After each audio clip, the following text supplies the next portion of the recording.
What's going on? How's everyone? Got Chris here with me. He's just dropping off some stuff, and he wants to say hello. Howdy, howdy. This is the packing bench because we've got packing to do. Just a few because of yesterday's little So we're out partying all day. yesterday's thrifting party. So yeah.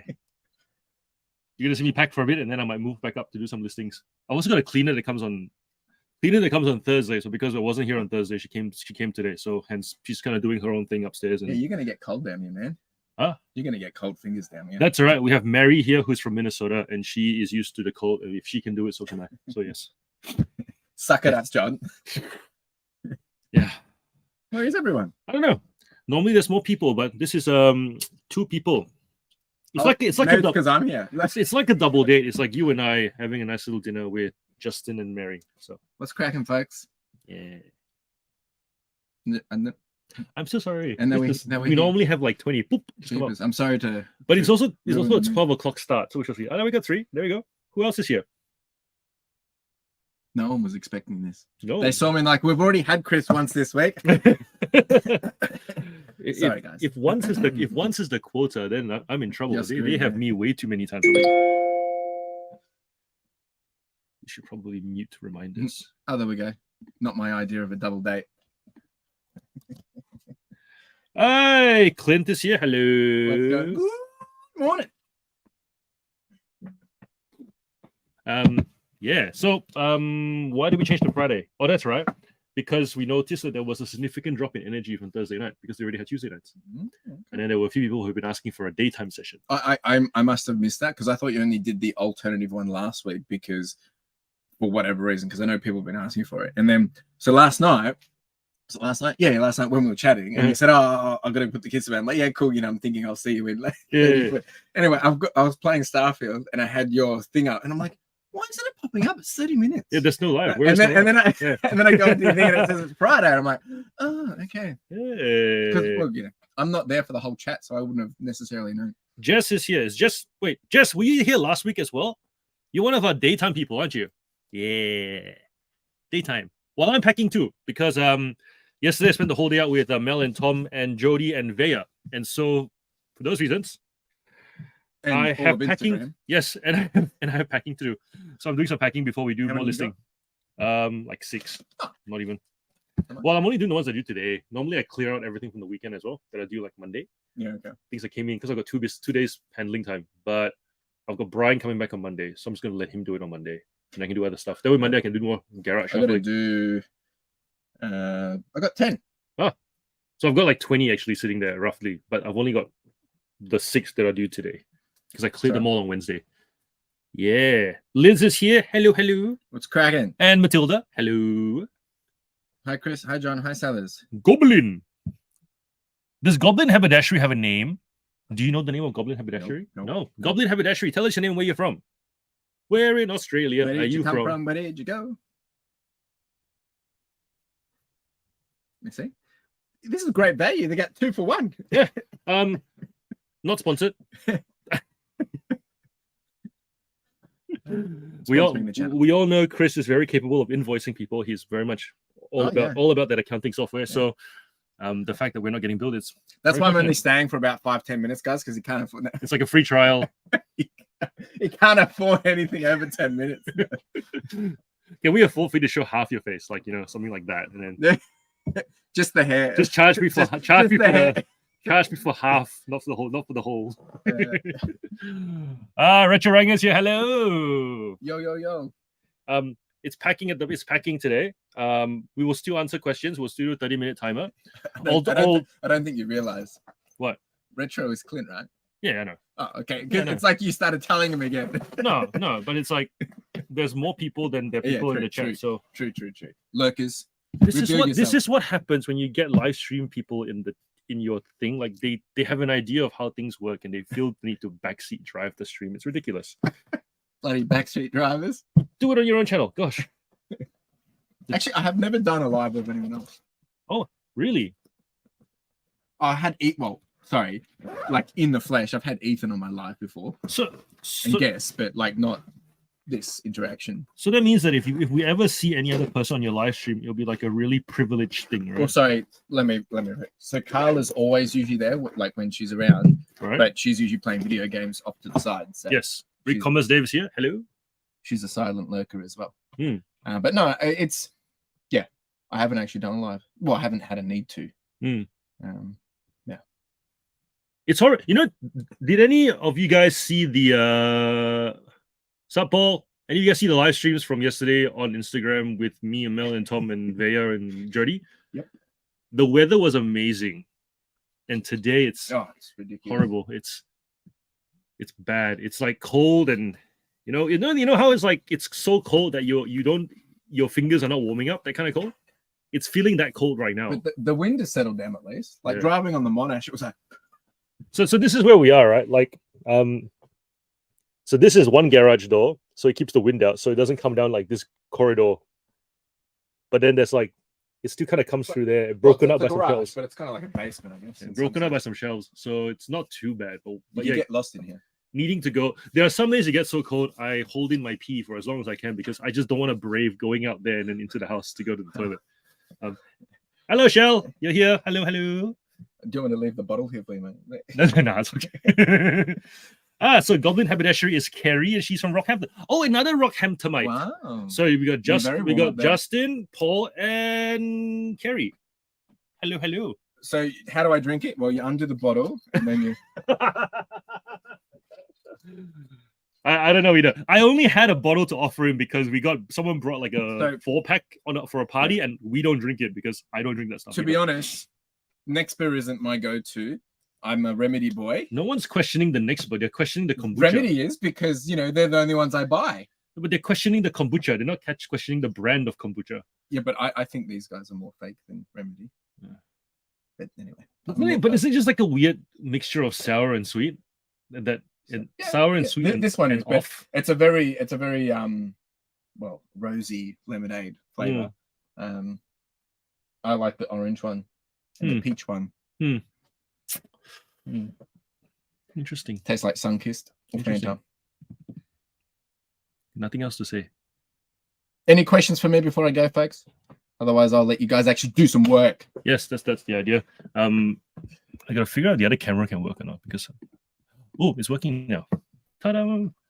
So we've been trying to get this camera that was here to do something, and it hasn't. So we're gonna. Do you want to pop it? No, just pop it on that book over here. Yes, and see if the view works out. Oh yeah, done. It's like, is this thing on? Because you used to see me from the side-on view, so that now I can do that.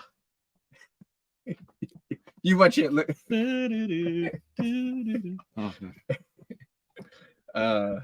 Sorry, folks. But yeah, the mic. I think this works. This is So this works. Will you be doing any live crosses during your 24 live crosses? What's a live crosses? Like like do your thing. Crossing over to people? Is that what he means? I'm guessing that's what he means. Crosses. No, probably not. So the idea on the big stream on the Sunday, the 24th, is we'll be opening up the booster packs that have been purchased. And that will probably go for 2 hours. But there is a few little things in between that. So a couple of raffles that we'll be doing and giveaways. It really depends on like how many people are there, how many people get involved, with how long it will go. But no intention of crossing over to anywhere. But can you at least do it like out in the woods with a campfire and whatever? I mean, I struggle to have signal just at my house, like Wi-Fi. Can you imagine outside? Can you go somewhere else where I need to get Starlink? Can you go somewhere else where we can see you? Like you'll be on a log, and then next to you will be like a porta potty, and then next to you will be like I would love to do a live, like an esky of food.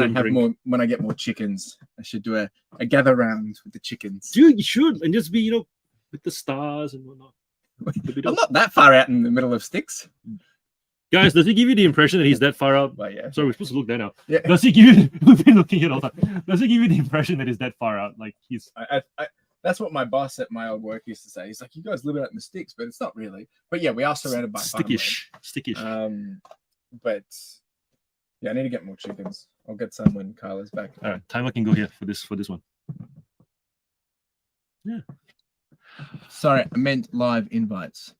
Oh, like giving us the link and then we turn up. And no way. Why That's not? dangerous. Why not? Well, I don't know what's on the other end of it. And I gotta keep it. I gotta keep it family friendly because there's a lot of kids that will be watching the stream. So, no, I can be family friendly. Yeah, of course, but not everyone is like you. Can I be family friendly? You just asked some of the other. There's been some interesting things that have been shown before. So, what when people come in? Yeah, it's like what? Just people a bit too crazy or had a bit too much or. So can you like do one that's not okay? Here's the thing. Can't you do a not family friendly one just because the kids don't contribute to the fundraiser? But I'm not family friendly. All right. Like all I am is family friendly. All right. Minikin's here. Hello. Bilo. Michelle is born in Bilo. Grew up in Bilo. What's Bilo? The only thing Bilo I know is the shopping center, which doesn't exist. I mean, the grocery that doesn't exist anymore. With the what's his name? Oh, mate. There was like a big guy with a beard, right? What's his name? Before my time, I was a pipsqueak. It's funny, right? Because my first thought is Humphreys. Is his name Humphreys? No. What could be? It could be. Like what's the name of the guy that Jeff? I don't know. What's the name of the guy who used to do the Bilo ads? He's like he used to wear like a checkered shirt, I think, with suspenders. He had like a white beard. Bilo and Jake's here. Hello. What's up? We're packing today. At least for like a short while, and then I might go take some photos and bring you guys with me. We're experimenting. Well, that's him there. Yeah, what's his name? Hang on. That's the wrong picture. That's him there. Yes, that guy. Oh, Ian Hewitson. There we go. You were way up. Hewitson. So Hugh, like H, Humphrey, Hugh. Yeah. Wait, he looks like a Humphrey, no? Yeah. I'll give you that. So Ian Hewitson. Cool. Humphrey, Hugh. Okay, so I'm off. You gotta do some. Look there. Oh, yeah, we keep looking here. Although, will it let us do 2 camera? I'm curious. I know I have the function that gives me 2 camera. Let's see, extra camera. What is it? There you go. Ta-da! Ooh. Yeah, they make you pay for this one. I think to get extra cameras like $69 a month for StreamYard. Yeah, I went to do it, and then it was like so I could upload HD video because this is only 720p if you don't have the additional paid. But then I realized that my internet wasn't capable of doing above 720p uploads. So my internet doesn't want to do higher than 720p anyways. For those of you who don't know, it's like pixel density. So essentially, so right now we look good, but to you we're all blurry. That's like for the cards. When I look at the cards on my stream, they look amazing, but they're actually blurry, right? Yeah. Sorry guys. It's almost like you need to move to the city. No, I just think it's Starlink. Yeah. But I reckon though, like if we it'll be cheaper than moving to the city. I know, but if all the Melbourne people decide to do YouTube stuff for like 3 nights a week, right? I reckon we could just go rent something in the city. What if we do like co-working space? If we get like co-working space in like Waterman, would that actually work? Because that where? Like Waterman or like WeWork or something like that. One of those co-working spaces because they'll have high-speed internet. Yeah. I've thought about that because my house internet's not that great for this kind of stuff. Like half the time when it lags, they're like, "We can hear you, but we can't see you." Yeah, well, mine on Wednesday night because my computer, whatever happened. So I was filming. My talking was in time, but my video was behind. Yeah. So like I could see me doing, but I was actually saying, "All right, see you guys, bye." It's like slow motion kung fu hustle. It couldn't keep up with it. Champs is here. Hello. I did wonder whether if there's the 2 camera thing happening, whether my listing upload will start to slow down. If you're what? My listing upload will start to slow down because at the moment the listing upload's happening quite quickly still. I don't think your things are that high intense, are they? Like, I don't know. Well, they're probably only like. Do you convert them to JPEG or do you upload them as HEIC? Jake's reminding me of all the. Is it, by the way, Jake? Is it because my name is behind on work at the moment because I am genuinely behind on work. I am genuinely behind on work at the moment. Eagerly awaiting your reaction to 2 Aussie Thrifters Gaming Hall video. Yes, I will do it. I figured if I leave it for like 3 weeks, it's been 2 weeks now. I'm very aware of that. If it's 3 weeks, would it then boost your views again if we do a reaction video? Is that how it works on YouTube? That's what he's going with. That's the excuse. We're making old videos relevant with reaction videos. So But yeah, no, genuinely speaking, I was gonna do it last week, and then what was it? Father's Day event. I fell sick. There's a lot going on. I'm still feeling a bit under the weather. We had the Mel and Tom thing yesterday, which was amazing. And those of you in Melbourne really should have come out because it was a lot of fun. And just hearing, and here's the thing, right? The best reason for community is because of mirroring. The fact that different people mirror different things. So, for example, you'll talk about some things with me in person, about some things with Tom in person, because you just mirror different things that are important to you. So the more people, the more value everybody gets, and the more full everybody feels by the end of it. And I would argue yesterday, just with Jody and Vaya, Mel and Tom, myself, 5 of us, very full already. Imagine 10. So we'll definitely do it again. But it is very full on as well. Like it's yeah. So we did. I think we hit. I'm gonna say 11 thrift stores in total. That's crazy. But it was a lot of fun, and we're gonna do it again. So if the format works, you'll hear me say format a lot, because if it works, we do it again, and we really understand what makes it work, what doesn't. Yeah. So I definitely want to do it again, and next time we do another Melbourne one, all you Melbourne people, join in. I recognize less than 1 week's notice was a lot harder because Mel and Tom had a job to do very suddenly. So they were like, we're coming down, we're going to catch up. I'm like, great, let's do something. And then trying to get it all together wasn't the easiest thing, but it happened. And so, yes, I am behind on work. I have packing to do today. My helper comes back next week because he's been away on holiday. So that will help as well. And reaction video. I was going to do another video for 1 year reflection. This Sunday is like my 1 year. Oh, really? Yeah. No. Yeah, 10th of September, believe it or not. No, but didn't you start after eBay? First video, 10th of September. I thought that was in October. No, September, 10th of September. Jeepers. Yeah. It's been a year since we've met. Yeah. Oh, John. Okay. John, come here. Yes. Yeah, so gotta do that video. And then we've started a new eBay account for all the thrifted stuff because of all the content we're doing with thrifted stuff. So gotta break that down as well. I have stuff I picked up yesterday that I want to do a video on, but at the same time, I'm kind of just, I don't know how YouTubers do this, right? Where they go thrifting, they come back with a haul, and then they will record. You see the haul on the video. Mm-hmm. Shit's getting weird. so like, how if you are someone who does YouTube, Chris, yeah, Matt, Mel, and all of you guys, Brad, Blake, Jada, how do you not process your stock until you do the video? I'm like, it's yesterday and I just want to process my stock. What do you mean? Already. I did process it in my videos. Well, yeah, but I mean, like, you have to do the video setup and process it as part of the video. Mine's on my GoPro. It's just. Oh, okay. How do you guys do it professionally? What is professional? No. Like some of the videos you see, right? They will like, all right, here's all my stock, and it's like the angle is done in such a way that it looks like it's been set up for that film. Yeah, that's called a stand. Yeah, but it's like there's a process to it, and I feel like I don't have the time to do it today. No, so I don't have time for that crap. If you want to see what I got, I'll show it to you. Yeah, so that's what I mean. Like, those people are delaying the processing just for the video to be done. And I'm just like, fine, I want to give you guys a good video, but it's like, because what I'd rather do is I look at it from the value point is me showing you what I've got and then delay the release by 1 to 3 weeks, because then you can see what's sold and what hasn't. Oh, that's pretty clever. Because if I give it out the same day, of course nothing's sold. I haven't listed it yet. Okay. Yeah, because I'm not going to go necessarily photo it straight away. It goes through my photo process, right? So it might not get photo for another week, depending on how much backlog I've got. And then it's not going to sell for, unless something is bolo, it's probably going to start selling a couple of days. So then 3 weeks, I can say, oh, I've already made $500 from this or whatever. You've just given me an idea, actually. So what we're going to do is, you're welcome. What we're going to do is we're going to, he should be paying me. We're going to record the unboxing of what we picked up and talk through that process, and that's going to be a clip that I kind of add to like the clip that comes out in like a month's time. Yeah. I guess. And then you can see people. But they'll get to see me do that clip at least now. Yeah. Interesting. Yeah, I just do I have enough cameras? Do I have enough cameras for it though? Because I need that camera to record the actual video, and then that one's to the timer. We'll figure it out. We'll see. We don't have to see your face while you're going through the items.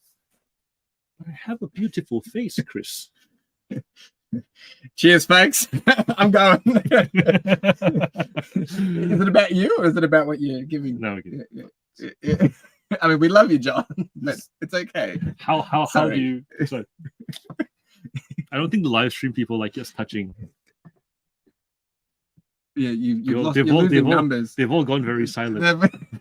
Sorry, folks. We just see chit-chatting. All right, I am All right, gonna go. go. You 'cause go I get gotta some. do You get some work done. I need to go pack. Cheers, I'll start you guys on a timer and some stuff, and I'll see you whenever I see you. whatever. Yeah, you owe me lunch. I do. Well, I guess spring rolls. Nah, spring rolls don't quite cut it. I owe you lunch. Thanks for helping me do that pickup. Cheers, yeah. buddy. Bye.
What club is this?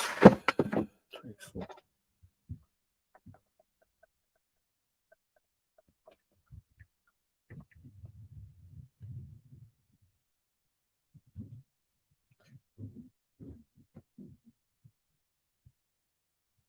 Let's add the photos to an album and then see what's happening in the chat.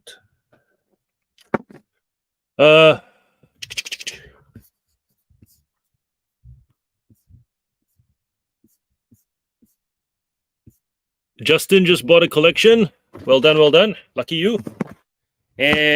What else? Working out how to sell, what to sell in singles, what to sell in sets. That's the good thing about buying collections. The fact that the people you buy them from pretty much know what they're doing with it. The only thing is they don't know how to sell it or can't be bothered because it gets too much. Love it. Hope you do well. Keep us updated if you find anything amazing, any first edition stuff, anything worth grading. Let us know. Paul's asking if everyone uses eBay Plus, get 3 half-price labels each month. I don't use eBay Plus because I just can't do the same day thing. I don't have the capacity for it, nor do I notice an increase in sales for the period that I did try it last year. I feel like my buyers don't care. So for those reasons, I don't do it. My competitors don't do it either. And my competitors that do it are not outselling me.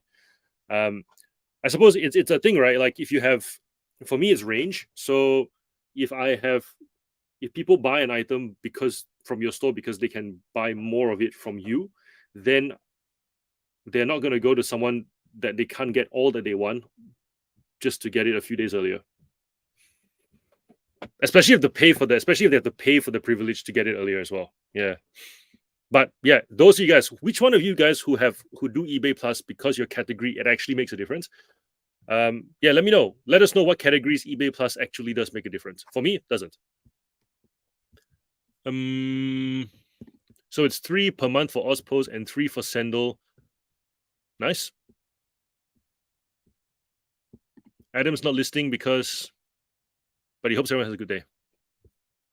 It's raining and wet outside. I don't feel like working right now. I feel like going to sleep because it's one of those, it's got that go to sleep kind of weather, but we must press on because anniversary celebrations are happening this weekend. So tonight we're going to go to some fancy, Jen found this really fancy French restaurant. So I had an idea where I wanted to go, and then she had dinner with some girlfriends a couple of weeks back, and she came back and went, no, we're going to this one. So we're going to go to that one, and I'll show you guys, I guess, food pics on Instagram if you guys are interested. French food. Apparently, it's weird. I've been to 2 French restaurants, and no matter how fancy they play their food or how organic or how homegrown the stuff is, I always come back saying, "Oh my gosh, the bread and the butter, the bread and the butter." It's like it's weird. If you're someone who knows anybody who has a French restaurant or grew up in a French whatever or have some sort of French background, let me know. Is that really what you guys are hoping that we'd say? Like you do all this other stuff. So are the dishes there for dishes' sake, so that there is an entree, a main, and a dessert, some sort of structure? But really, all a French restaurant wants to do is show off the ability to make really awesome bread and really smooth, flavorful truffle butter. Like, help me understand your culture if you are of a French background.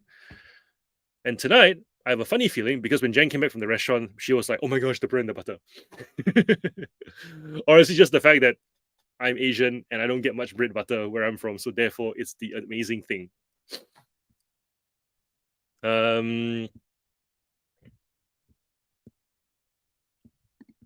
Holy crap, is that unlisted stock around you? Yes.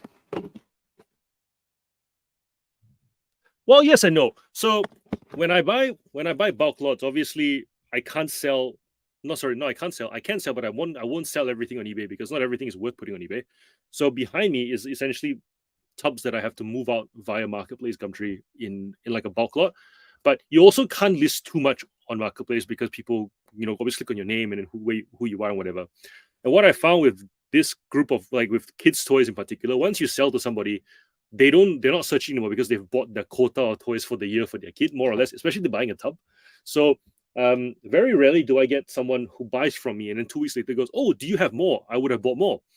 It's usually buy done. I never hear from them again for like a couple of years. And in a couple of years' time, they might message me going, "Hey, by the way, do you still have more of this, or do you have more of that? I was wondering if you had any more."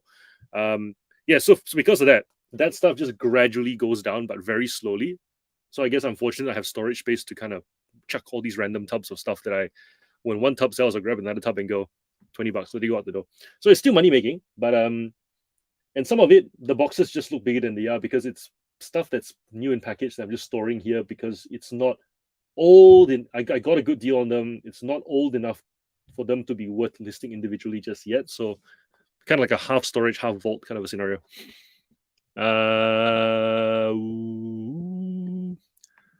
The 3 half price labels have paid for my eBay Plus subscription as I only used the half price labels for about.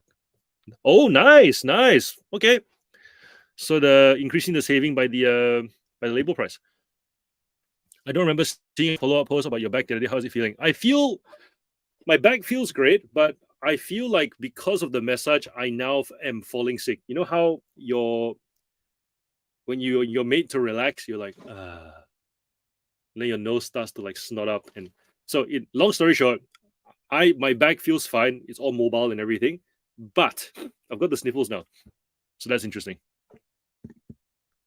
The good thing also is the whole point of weekend anniversary celebrations. For those of you who are like, "Oh my gosh, why did you let Mel and Tom crash your anniversary dinner?" Because you can't send the kids over to the grandparents on a school night.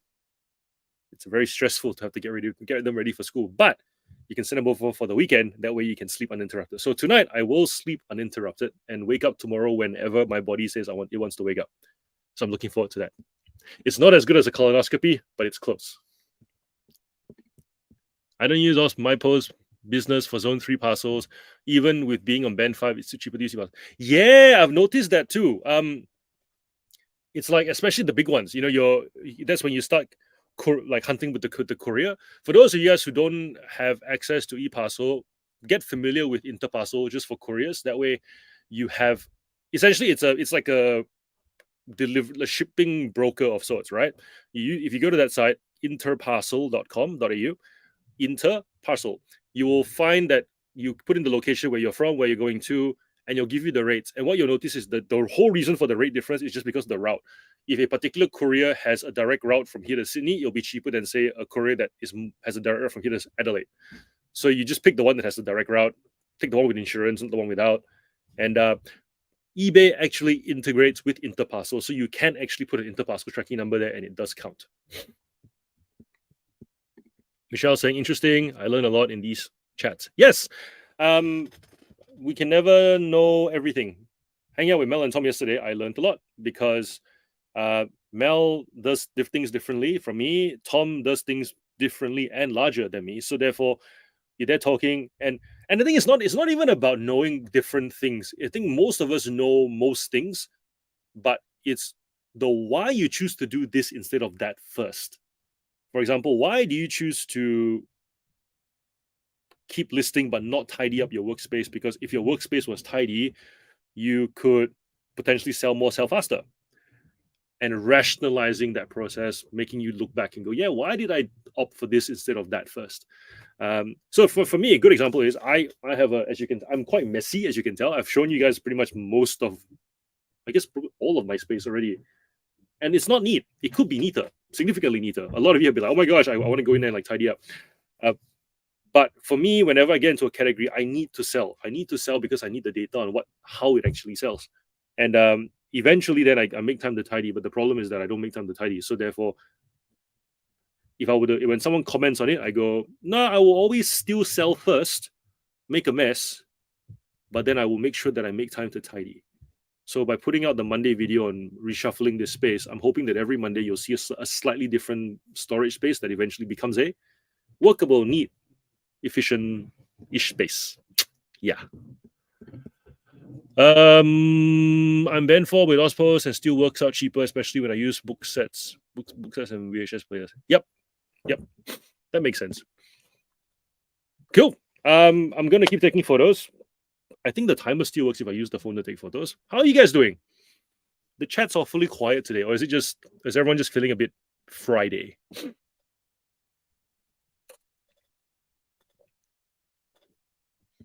Is it just the Friday vibe? How's everyone doing?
Hey, everybody looks like they are busy working.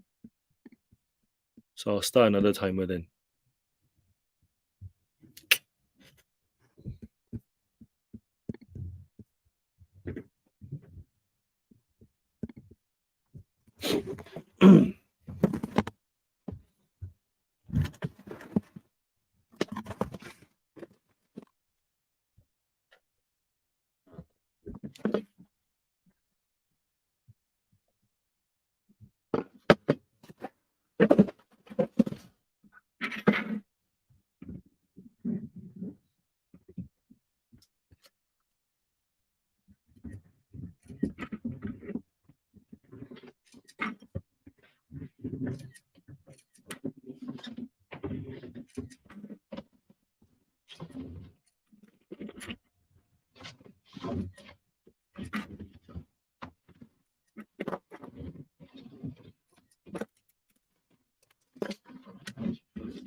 Oh my god, this is so weird. I literally thought you guys were not replying to me because all this chat since 12:50 literally just came through just now. That's so weird. All right, lots to catch up in the next alarm. I think the next timer will be ringing in like 8 minutes. Sheesh.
All right, I figure I might as well answer some questions because.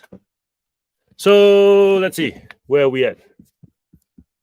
So literally, all these messages just came through after Gonza's band 4 thing from like 12:46, which is I was like scrolling up and it just wasn't happening. And then suddenly just I look up and the chat looks completely different. The timestamps are like half an hour later. So apologies. But at the same time, I was like, okay, this is the first time I've said, how's everyone doing? And then no one replies. So it got me thinking, either the internet's not working or you guys are just being very productive, and I just assume you were very productive because you're not mean. You're all lovely. Michelle talking about e-parcel prices. Depends on volume, mix of weights. The cubing is built in. Mine is 843 for under 500 grams. Nowhere near as good as it used to be. 843 is still... That's like roughly band 5, isn't it? But I suppose if it has to be under 500 grams, isn't that quite limiting? Nowadays I use a mix of MPB and e-parcel. Yep. Do you use ShipStation or something to choose the best rate, or you just know? I have contracts with Star Trek and Aeromax, but don't use them much. I used to do all shipping from our e-commerce software, Neto, but now I use EI's. Doesn't have. Silly question. What is e-parcel? Is it just sending it by road because they are heavier things? Loads of buyers use eBay Plus for our listings. John, you only need to be a subscriber to eBay Plus to get the cheap labels. Liz, I've never used eParcel, but I have a feeling it's got to do with, I think isn't eParcel just via Australia Post anyways, but just a different like department? Like, isn't eParcel the thing that people using Australia Post, people with volume with Australia Post used to get before my post became a thing? Or I might be wrong. Maybe I'm confusing with something else. Anyone that does 1-day shipping can do 0-day shipping. You just make the cut off at 9 a.m. or something, although eBay Plus listings only need 1 day to be eligible. Yeah, for me, I do 2 days because I give people time to add more to their part. My buyers like to add more things afterwards. The Hot Wheel buyers the Hot Wheel buyers are also like that, where they'll buy one and then be like, oh, by the way, have you shipped it yet? And so because of that, the whole, you got the range, they're still looking through it. I keep it that way. It might, but once again, my sales never went up from having the shorter handling time. And this is what happened during COVID. Even during COVID, when it was everyone's buying nonstop, I remember Jen at the end of maternity leave wanted to go back to work, wanted to go on a holiday, sorry, before she went back to work. And I'm like, no, I have to reduce the handling time because it will make more sales, whatever. It didn't. And it pissed her off because she's like, we could have gone on holiday. So for those reasons, it's just stuck at 2 days, and it's just been that way until I suppose we can manage it. But even then, I'd rather move more stock and have more time to do things than to have that packing section every single day. So at the moment, I pack on Monday, Wednesday, Friday. And that in itself, because it has to all be done on those days specifically, I also pack faster. But I find that if you have to pack and then do something else, I work slower overall. But once again, everyone's different. Everyone's business is different. That's just my preference. Liz, e-parcel is just a contract with Australia Post. Yep, any size parcel. We mostly do small parcels. It's morphing into parcel send soon, I think. So internal stuff. Custom built as opposed to say flat rate. That's more for general. Everyone's here. Hello. Yeah, I want to come and tidy. Justin, you're more than welcome. That's good about your bag. The second last time I got a 30-minute massage right after I was sick, and I got really, really sick again right after. Yeah, I think like when they say you don't get a massage when you are sick, but I didn't know I was nursing a bug. And then obviously afterwards, I'm like, yeah, probably shouldn't have got that massage. But couldn't function without it. So therefore, pick one. Liking this dual screen setup. Yeah, we only figured it out because we were using this screen, and then that screen finally connected, and we had Chris Furlong for a little bit just now, so we had 2 screens running. And I think I might do this actually for most of the live streams. I guess because I was packing, that's right. So you seeing both angles made sense. But if I'm at the computer, you're just staring at me looking at the screen, it doesn't really amount to much. So this kind of like one angle from here, one angle from here, I suppose, is a bit of a value add. If you guys like it, I'll keep doing it. Do you want me to do it so that the cameras are like swapped? So like let me see if I can edit the layout. La -li -da -di -da. How do I do this? Oh, hold up. Make this camera. Nope. Can I just move it across like this? Hold up. Wait. Remove. And then make.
Extra camera other side. So that way, if we the table's in the middle. Is this better? This makes more sense, right? Yeah. Cool. Gosh, that was messy. Hi. How far in the chats have we gotten?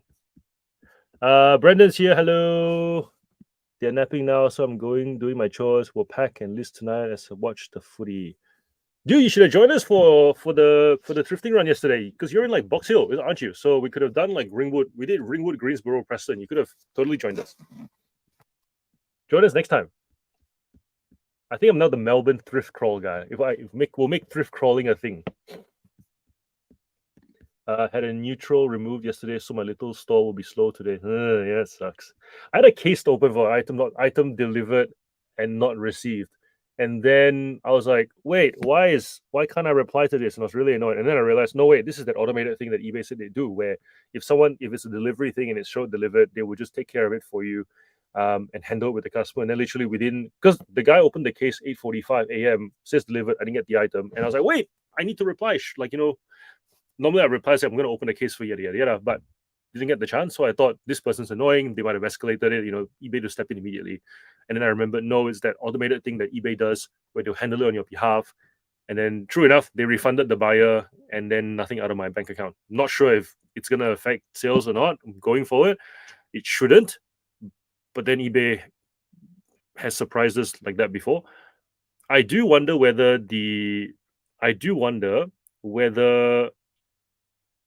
that's one of those new scams where people will, if they just say they don't receive it and then eBay just kicks it and refunds them automatically, even though it's not out of our pocket. I don't know.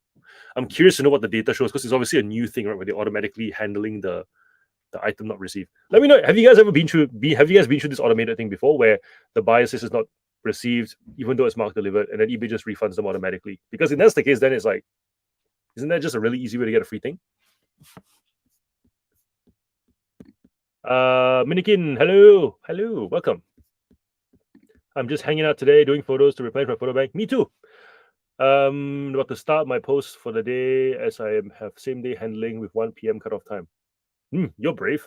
Never listen schedule for the next week. Yep, I was meant to be pricing, although I'm cleaning my kitchen as that didn't get done this morning.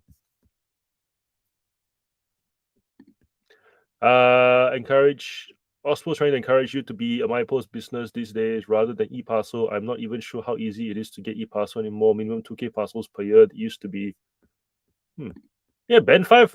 Most of Band 5 guys could probably qualify for it, but I think MyPost is pretty straightforward.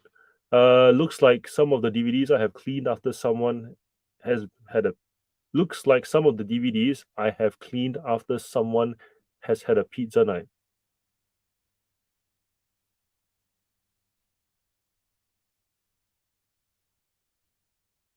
Oh, the wet wipe. Sorry. Yeah, that. If you guys didn't see that, that was me cleaning the bottom of one of my cars just now. That could explain why I couldn't find a great deal of information about it. Maybe they have also worked out. I feel like eParcel is one of those things where you contact them and then they get a manager to contact you and then they work out the details because they don't really want everybody to be doing it. Okay, so we've sorted out what eParcel is. Dave, if the wheels are slightly out of alignment, do you still sell them on eBay or depends on the value? Like things that are of no value or already mediocre value, I would just put it in the marketplace pile. Things that are sought after, even in rough condition, I would still sell it. If the wheels are really out of alignment, I try bend it back. If I can't bend it back, then it goes in the pile. But there are some. Okay, so if you hang out around car collection diecast collector pages long enough, you will know which castings they like to customize the wheels anyways, in which case they just buy it for the body. They don't really care for the wheels. So therefore you'd be pricing it as a body to be customized anyway. So you, for example, if the car is worth like $30 normally, even secondhand, you essentially be pricing it at 10 with the bent axle and then buy it just for the casing. It would sit for a while. You'd have to have more or less like 4 or 5 kind of in the collection for them to be able to. Oh, hello. Oh, 我钱是你给我还是什么？转给印转给他。啊，哦，好，谢谢。走了啊，拜拜。那上面的门我给你关上。不用关啊。好。Clean is done. Sorry. I should have gone out and said hello. Say goodbye. Where were we? So you're pricing for the casing, and also it moves really slowly because you've only got the one. Especially if you're selling to a customizer, you generally want to have multiples. So I guess you bundle all together. So you can bundle all together, you'll get less. If you put them all separately, you'll get more, but they'll still buy it as a bundle and combine shipping anyway, so that makes sense. So I just keep it all separate if it's a sought after casting. That's the long short of it. I'm a resell it. Yo, dude, you look American, you sound American. Are you American? If you are American, welcome. What's your name? Where are you from? Let us know. And how'd you hear about us? Do you get a sticker? I'd hug you. You want me to hug you? Which camera? This one or this one? How about both? Big welcome sticker. Nice. OMG. StreamYard chat way behind. Yeah, that was weird. That was so weird. It was like, no, you guys are not that mean. You guys wouldn't not reply, but I suppose it's Friday. Maybe it's Friday. You guys are mean. You guys are lovely. You guys are not mean.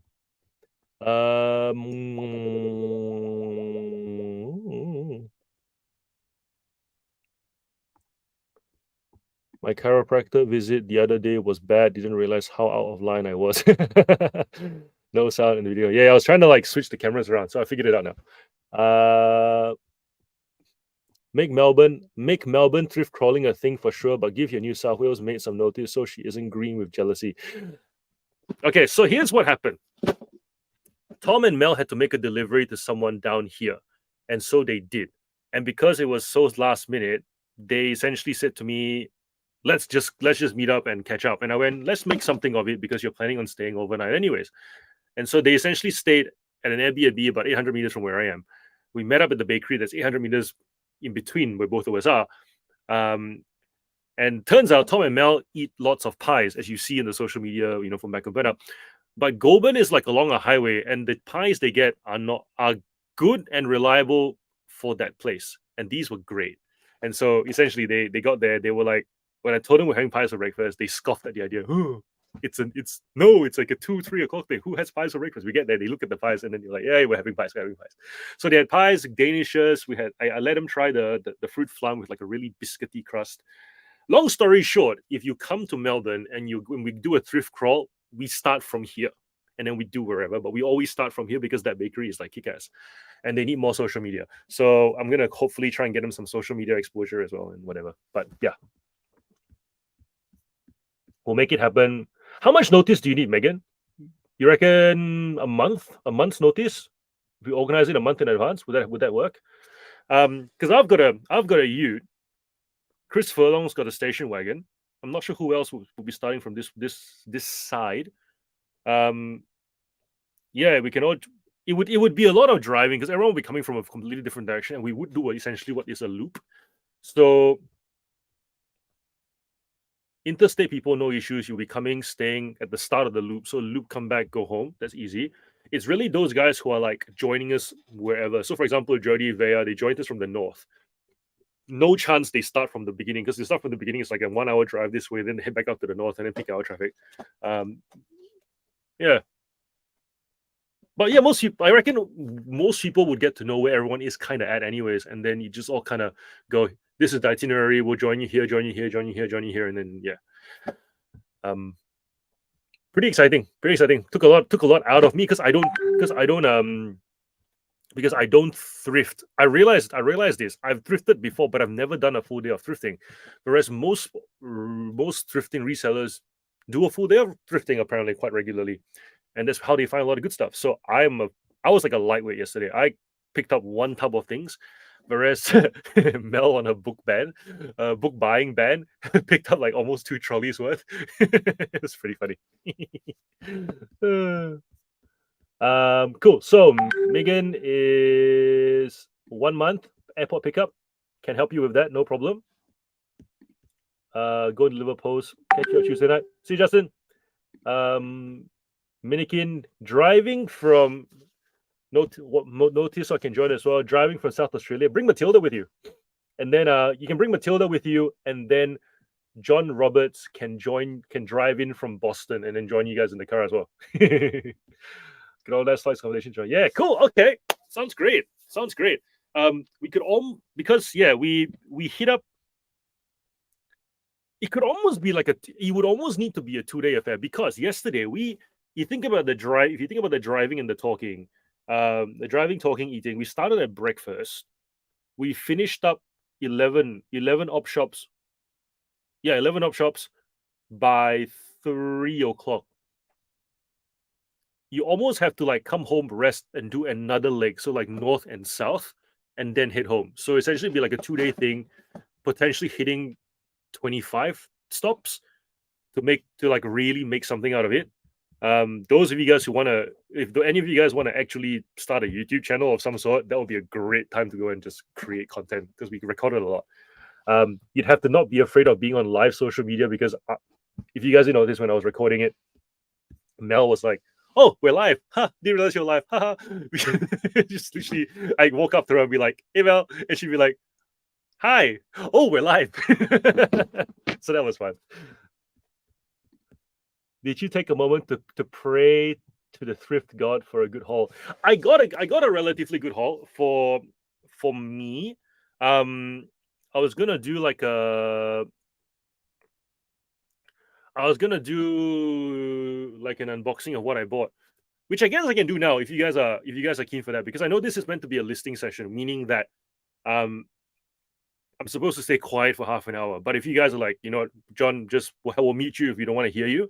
Then for those of you who want to see me, I actually need to film before I take photos of that lot. I actually need to unbox it. I was meant to unbox it, take all the labels out, show you guys how the math works when I look at toys. And then that was going to be like part of the clip, because essentially every month I'm going to go thrifting whenever I can. It's not going to be a new business model by any measure, but purely for content, purely to show you guys what I see on like a smaller scale. And then at the end of the month, kind of do like a 1 month recap video of what I've thrifted, what I found. And I'm actually going to dabble in like random categories as well. So if you want, I can do that. And I'll take the camera back out there and then I can process that lot for you guys. So Megan's in. Cool. Melbourne still has $1 books in thrift stores, 2 trolleys full of books from a 1-day thrift. Is a big haul. It's what you see, man. Like I remember I was walking through Avalon. You need to reply to this one. Like I was walking through that Savers, and Avalon was going, "Oh, good stuff." And I'm walking in, I'm pacing. I don't know how you see good stuff. And then I was going through the clothing. I'm going, literally, piece by piece to see if anything was worth picking up. And I see other resellers who do clothes, and they were just, you can see them like looking on the rack, and they're spotting the single stitching, they're spotting the just the tags just from like a distance, that bird's eye view.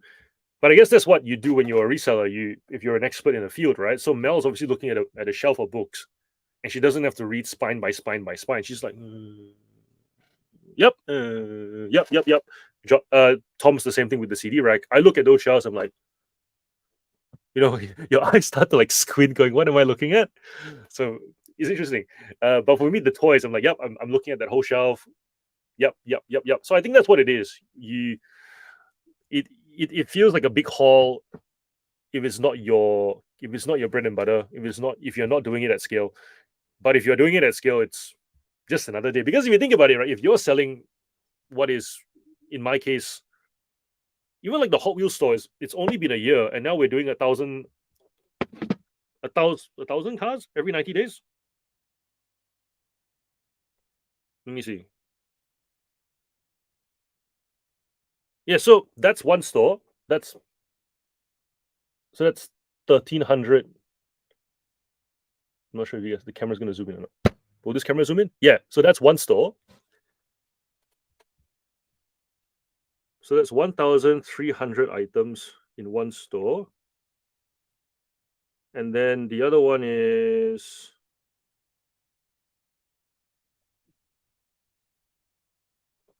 So that's the other one. So that's 2,300 items every 90 days.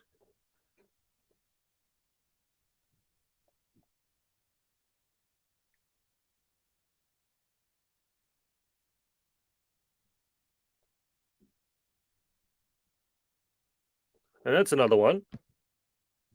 So like if you're moving close to 1,000 items a month, you need to replenish at that rate. It's not like a big haul would be something that outpaces that. And I think it gets to a point where it's quite hard to get collections of that size unless you're buying pellets, which means that the quality goes down significantly. So usually, I suppose we don't celebrate the big haul that way anymore. Like if you're selling a much smaller quantity, or if you're starting out, then yes, a trolley full is a big haul. It'll sort you out for a few months. Most of us at this, like, especially like if you're at Tom's level, a trolley doesn't get him. A trolley's worth doesn't get him very far. It's like within a week it's gone, and it's like you have to just figure out where the next trolley load's gonna come from. So you're just constantly sourcing, and that was one of the things we were talking about over dinner the night before. It was just myself, Jen, Mel, and Tom. It was like, what's the biggest challenge? It's not storage, it's not sell through, it's literally sourcing. You can't. It's a lot easier to build up the sell through, and you can build this machine that will sell. It's the sourcing when you're reselling that's the hardest, because the trolley comes into. It's like feeding a growing child. So yes.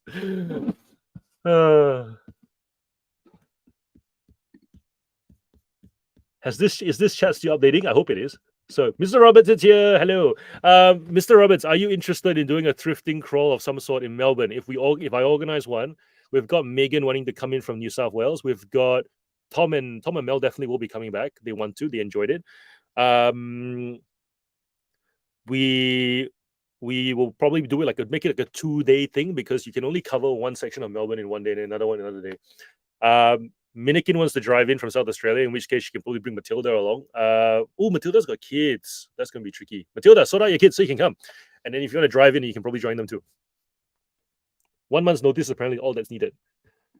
Supers is like $3. Savers is like $3 to $4 a book. So I guess she spotted some bolos. Yeah, there were some books. If you saw the lives, there was some books she found that would go for about $30. So you'll be like, yeah, 3 to 30, 3 to 40 kind of deal.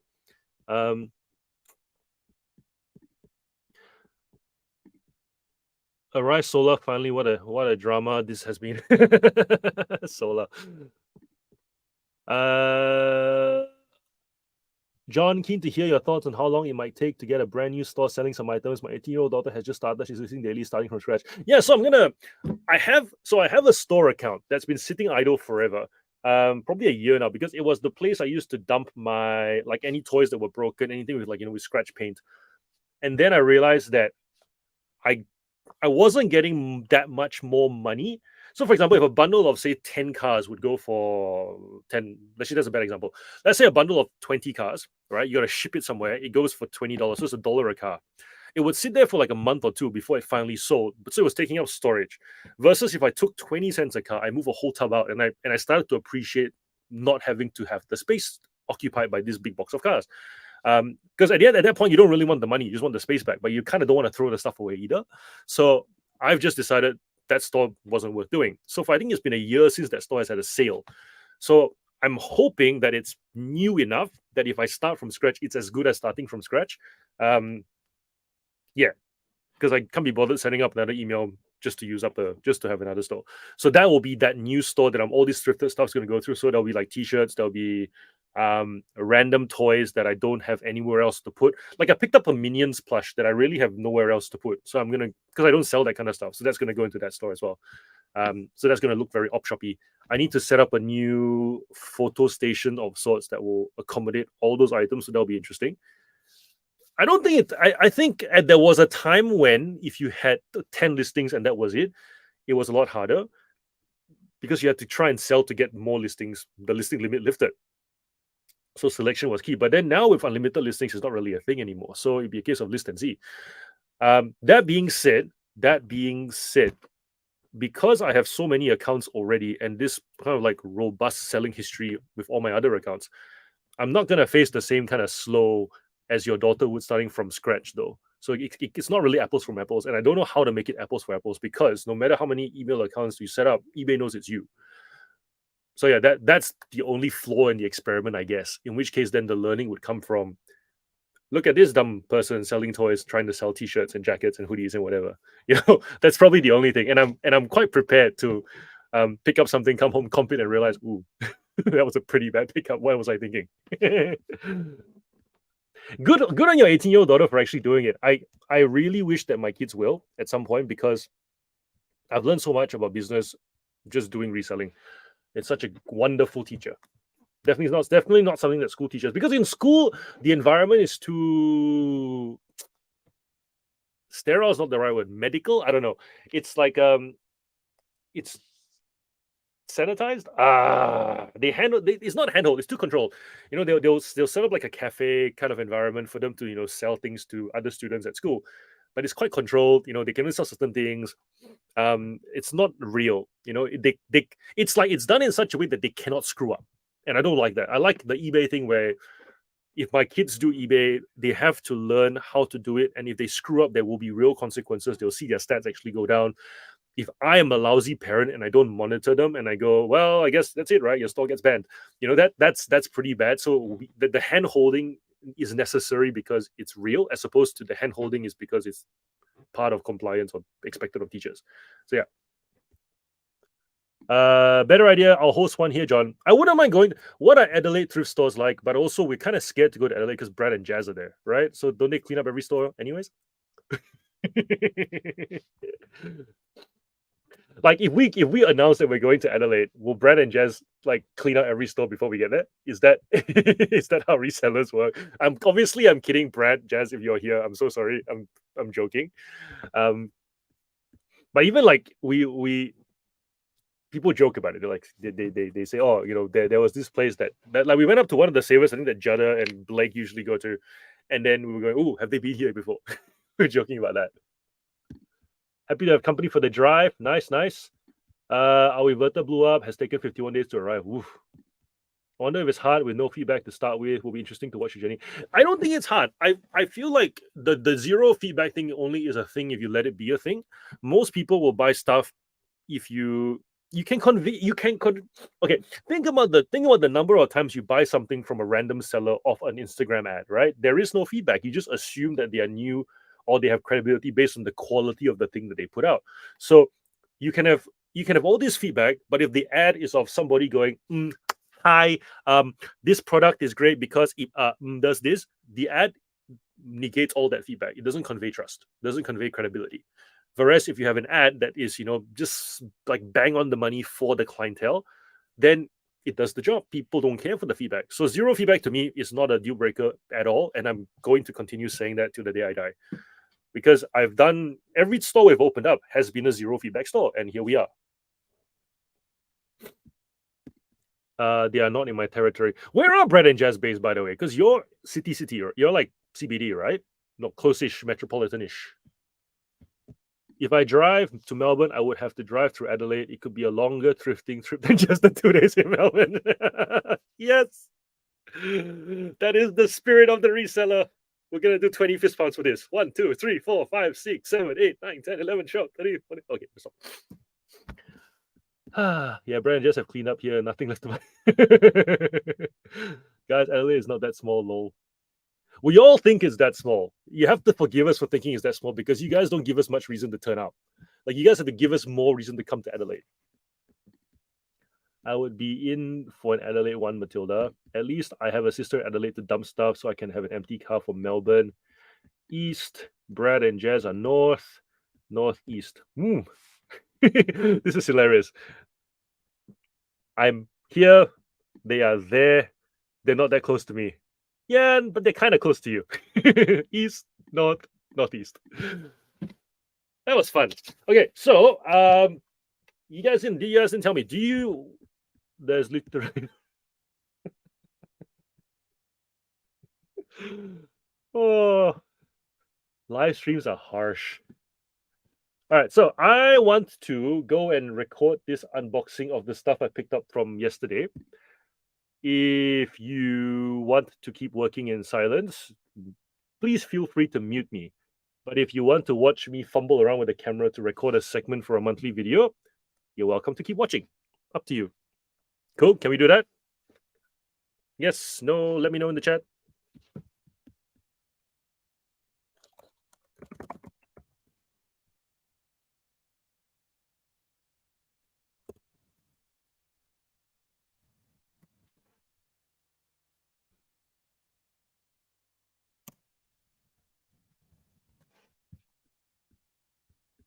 I'm shattered, not enough reason. Hey, people came to Melbourne without me even just having to say anything. And then they came here, they left knowing that there's an awesome bakery that doesn't compare to anything they've got in Canberra. Just saying. And the irony of it was that I had Tom on video, and here's something you find interesting. The moment someone lifts up a camera and says, "What do you reckon?" They start talking. When you go on camera, you forget a whole lot of different things. Like, I was photographing some stuff a bit weird just now, just because I was like, "There's 2 cameras here. Right, what am I doing? I know how to do this." And I just, you behave differently. And Mel had to point out to Tom that he was reviewing a bakery whilst wearing the hoodie of his favorite bakery from back home and saying that this does not compare to what we have back home whilst wearing the bakery. So that was pretty hilarious. The Guns. Guns. Good luck for the rest of the day and the weekend. I'm off to do my post run and drink. All right. See yous. Is that supposed to make me feel better? Yes. I only ever intend to make you feel better, Matilda, not the opposite. Latest.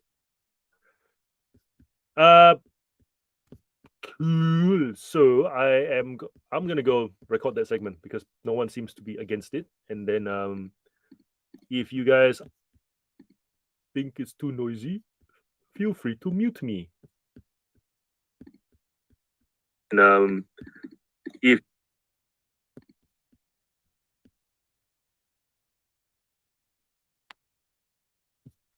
John never gives up, Matilda. Always tries. Never gives up. Okay. Time to move everything back. Move.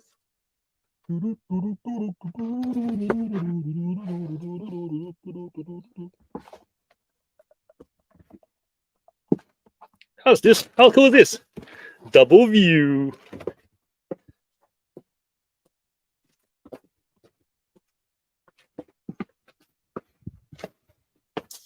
One of my biggest fears, right? I walk through here and then I knock my laptop and then it falls on the ground because it clips. That's it's not a big gap. This is a 13-inch laptop. Look at that. Oh. It was funny because Mel, when Mel and Tom were in here, they were like, Mel looked at Tom and said, "You complained that I don't have enough space to walk around. This is worse." I'm like, "Yeah, you're right." Okay, so I need to take photos for a while in my new setup. This is just in the office, therefore I'll be away for a while. Noise away. Nice. The sooner you fix your space, the safer it is for everyone. That is very true. Currently, this space is only fit for the hiring of friends and family, not anybody I don't know. Which is weird because Tom was like, only hire people you don't know. Don't hire friends and family. It gets complicated. All right, where are we?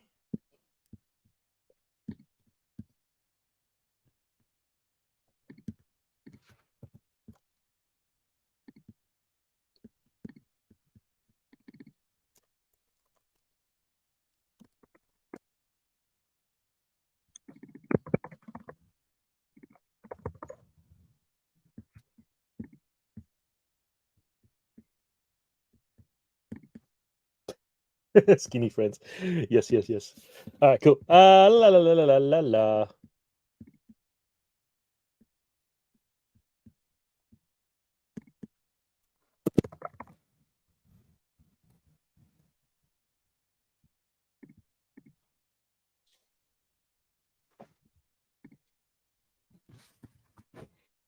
Okay, so I think this camera would need to be the one that sees the stuff we buy. Find a stable surface for it. This looks stable. Bend the camera forward so you can see the bench.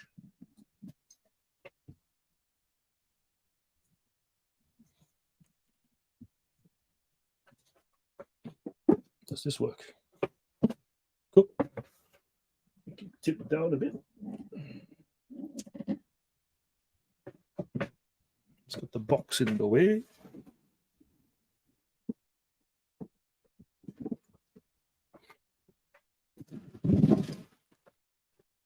Okay. For those of you who don't realize how precarious it is to record stuff on YouTube, this is the camera, and this is what it's sitting on at the moment. Look at that. My gosh. The lengths that YouTubers go through to like make content. Okay. So where's that box?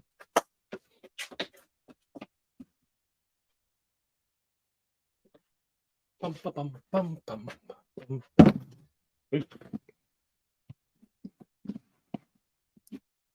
All right, so what I managed to fill up like a 40-liter tub. That's what the tub looks like there.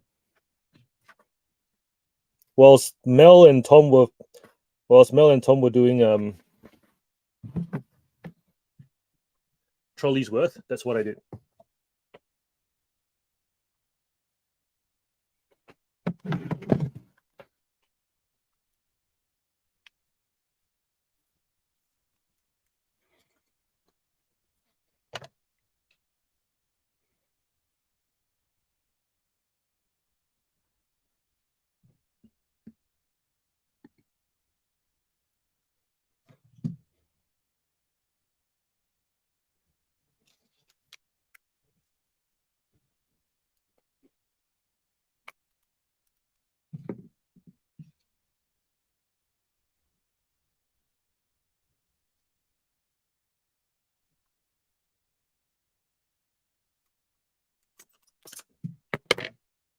Doesn't work.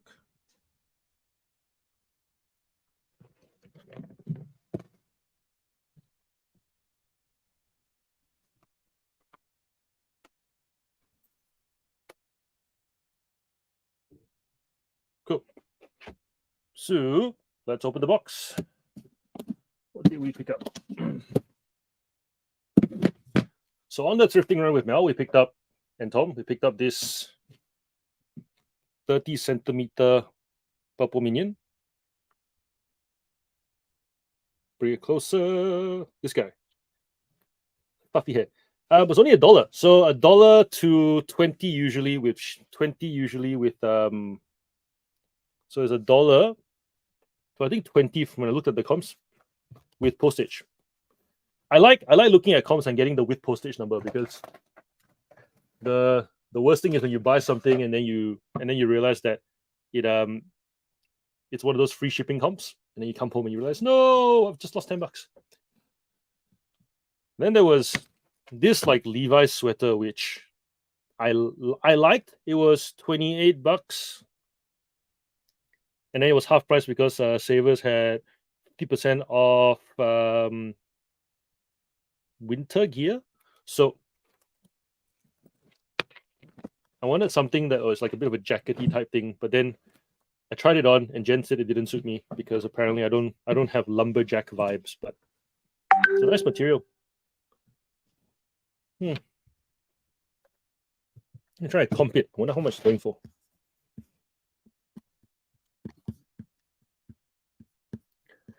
eBay, where are you?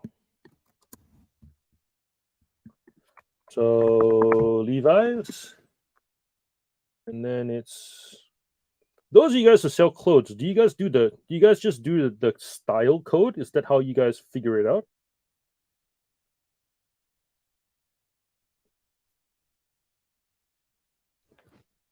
It's like orange, oversized.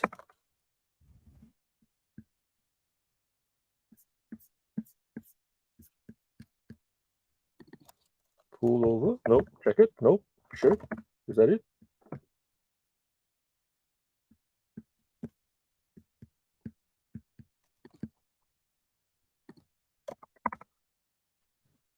This one is A0772. A0772 dash 64.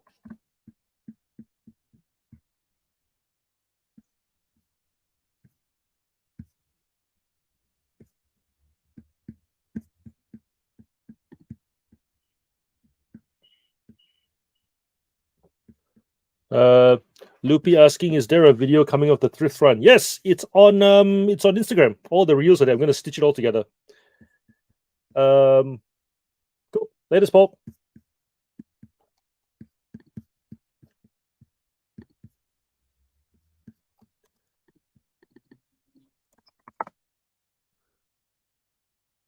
Levi's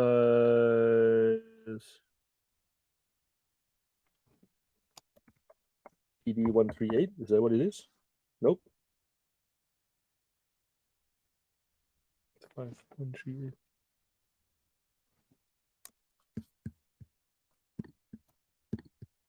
How do you guys look for clothes? My gosh, I'm having no luck. PD5138.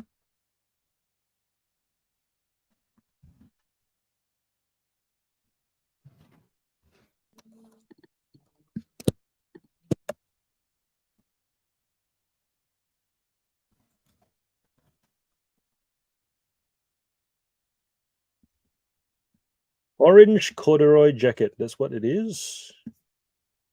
Ooh, I wonder if I pump that into eBay, will I get something?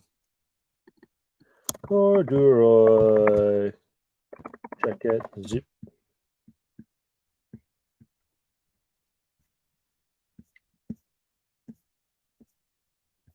Men's. This looks like a men's item. Yeah, it's size M, men's item. Okay, cool. Corduroy zip up.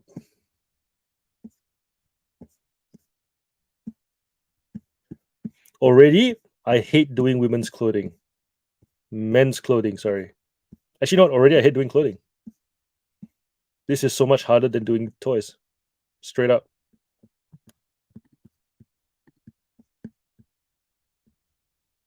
So there's vintage zip that goes for like $100-ish, but that's not what this is, I don't think. Because this is like made in India. Oh crap. It's a sample garment. What does that mean? Live chat, help. What does a sample garment mean? Matilda, you should know this. Because you're in what?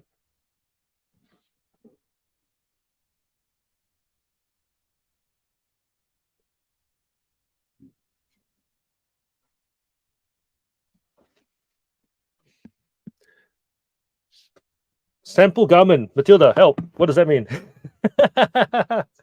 Why did I bite off more than I can chew? Oh gosh. I have definitely bitten off more than I can chew.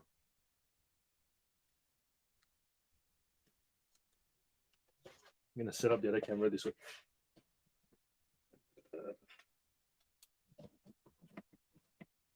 Get 3 angles.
Go.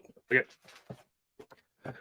Matilda saying it's not for retail, it's what they use as a prototype. Just type Levi's shirt jacket, Google Lens it. China will send the sample for approval of fit and quality. They usually will sell these at outlet stores or warehouse sales. So is it worth something or is it worth nothing? That's what I'm curious to know. Is it worth something or is it worth nothing because it's a sample piece?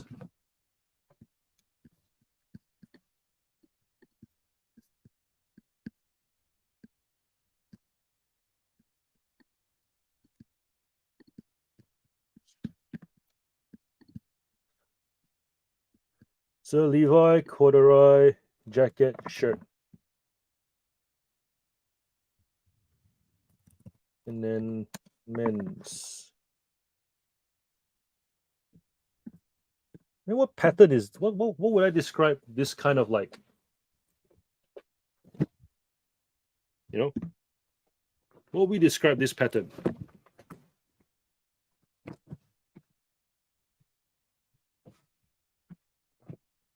Stripes?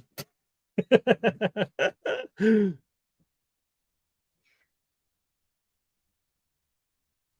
feels really nice. I really wanted to keep it. Check. Oh yeah, check. Matilda saying don't get granular. Got it.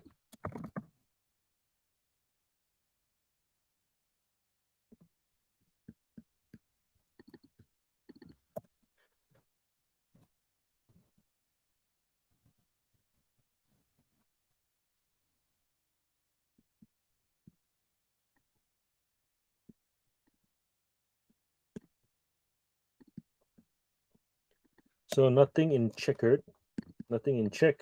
Terra Peak. I need to know how much this jacket goes for now. Very curious. Levi's and jacket, shirt, corduroy. Who sold in Australia?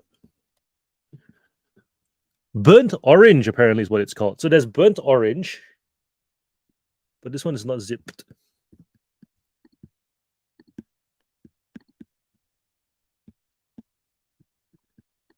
And then zip.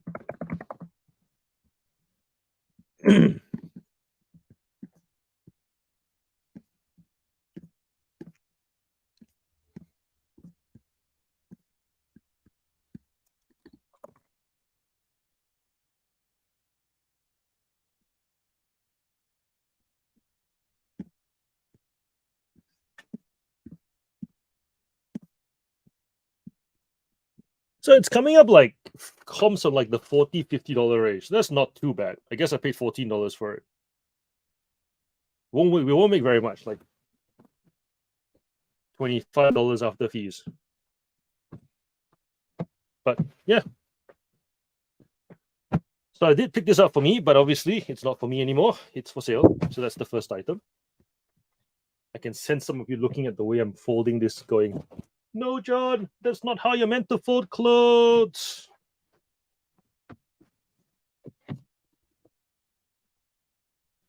And for those of you who are wondering why I'm talking to myself whilst doing this recording, is because I'm also live streaming this at the moment. So I'm talking to the people who are in the live stream, if you're watching this later. Okay, so that one's done. Next thing is...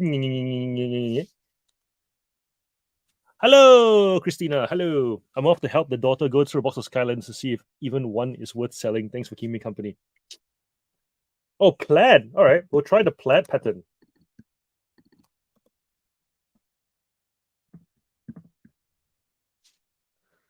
Ooh, actually, a few came up. The modern oversized Portola chore is what it's called, apparently. More oversized plaid jacket shirt.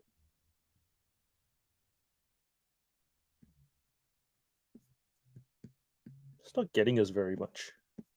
Oh wait, I'm still in the men's category. I gotta get out of that. So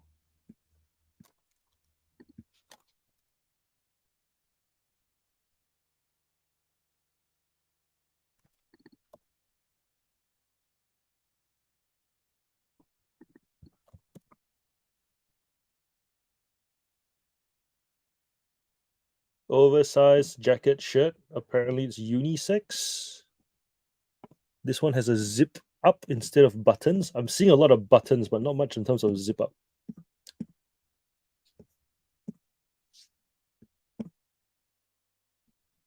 But I'm also seeing like items going for the hundreds, and I don't really want to let it go for 50 if it's 100. Okay. I can't Google Lens it. I don't have an available camera because this one's currently recording and that one's currently recording and this one's currently recording. So Google Lens, or fine, I'll Google Lens it later. Okay, moving on because we're recording a bit. So moving it on. Picked this up for myself because I sell cars and because this was a really nice print with a car doing burnouts. But picked up this shirt, Rowdy Ronda Rousey shirt, size L, wrestling authentic shirt for $7. Is it lined on the inside? No, it is not lined on the inside.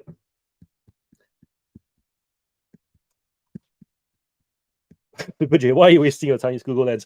Because this is the suffering of someone who starts out brand new. They don't just use Google Lens for everything. They actually try and search with words, which is what I'm doing. But also because I don't have a camera available. I would totally Google Lens if I had a camera, but I don't. WWE Rowdy Rousey t-shirt.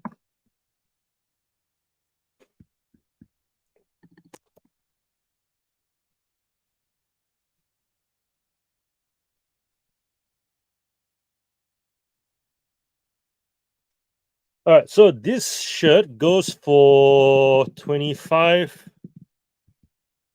Not bad, $25 plus shipping. 25 plus shipping. 25 plus shipping, we paid $7 plus band discount. We probably make $15. I'm okay with that. I'm okay with that for a start. Once again, must clarify, I do not sell this stuff. So this is me picking up on a whim, making content while we were thrifting and hoping that we actually hit something decent. I mean, we come some stuff here and there, but not really. It was just what we came up with. This one was interesting. So this one is not sure if you guys can see it. This one you saw the video for. This one is a Billie Eilish Freak City collaboration. And every time I see, like, I don't sell clothing normally, but every time I look at labels for anything, I look for like the thing with the X, because it kind of usually indicates that it's a limited edition, it's limited run. If the print, and then obviously if the print's not sought after, no one gives a shit. But if the print's sought after, it is. So this was the pattern that she wore, I think 2019 in one of her tours. It's quite iconic with the green, and she has like shorts that go with these. These are it's like a short-ish kind of hoodie. It's quite iconic for her style. And I'm trying to hold it out here so you guys can see it like that. So I'm pretty sure this is meant to be women's, but it was placed in XL men's, probably why it wasn't picked up. Paid $14 for it, and the comps on eBay are like brand new with tax $400, $300, $400.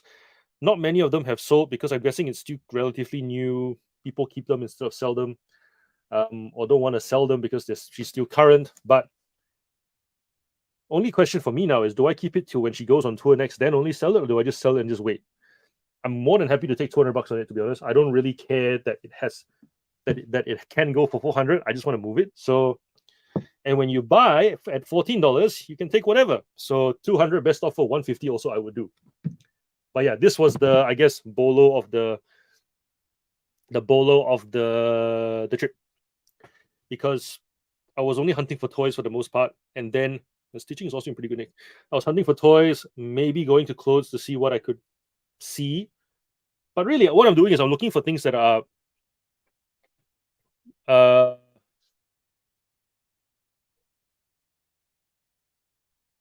looking for things that had, I guess, franchises that you can kind of identify, like WWE can identify that. Billie Eilish will identify that. You know, I'm not gonna pick up a vintage, you know, Rip Curl T-shirt because that's not my category. I'm not gonna pretend like I'm gonna hunt for them on my first few thrift runs either, because that's stuff that you learn along the way deeper into the category, right? So, so yeah, this was very much me with what I know, what I see, hope that it comes together and is worth something. So, recognize the Billie Eilish print and top, picked it up, looked it up, turns out it was worth more. And then I talked to Christopher Long, and apparently Katy Perry stuff's worth a lot as well. I didn't realize that. Compared to Spice Girls stuff, which is not worth that much because over licensed, Britney Spears stuff over licensed, Aguilera stuff apparently worth something too. So yeah, Matilda saying put it on auction. I don't know, man. Given how many listings, there's only one other listing at the moment, and it's not. There's only one other listing at the moment, and it's not. It's priced quite high. It's like 400, and she's not exactly trending at the moment either. So an auction could just be a very quiet thing. Feels more like a buy now best offer, but open to you guys letting me know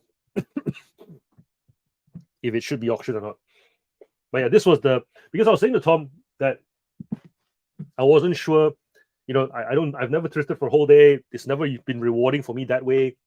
It's like now you got to go to more, and then you'll find something eventually. You got to go regularly, and true enough, found one. But on I think this was the this would be the 9th stop, and then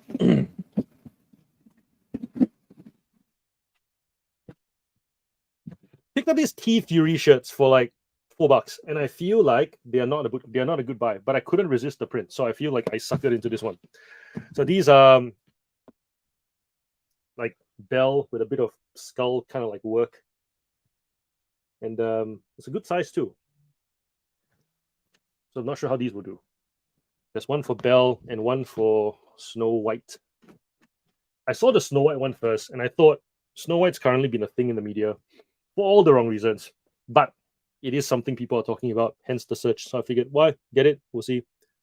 So it's like Snow White with a bunch of skulls. From memory, isn't T Fury like one of those like t-shirt bar type places? And so it's not like it's gonna be completely sought after, but it should sell. I'm guessing slowly, but it'll sell. I think I looked up other T Fury comps. They were going between like $15 to $20. So $4 was like, eh. And this one was for me because Moose is a toy brand and I like the color. So I'm going to wear this actually. Little Smiles, Big Impact. So this one's for me. This one's for me and will actually be kept because the wife liked it.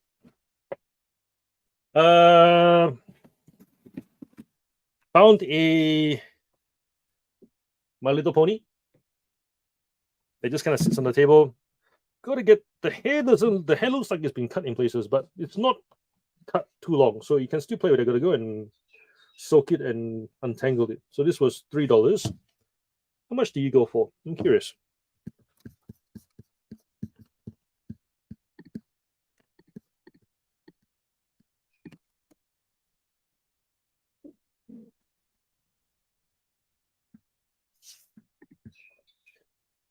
Which character are you? Rarity. So the irony. Name is Rarity. But which Rarity are you?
It's looking like one of those styling head ones.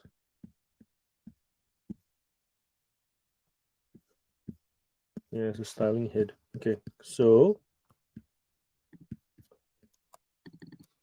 My Little Pony Rarity Styling Head.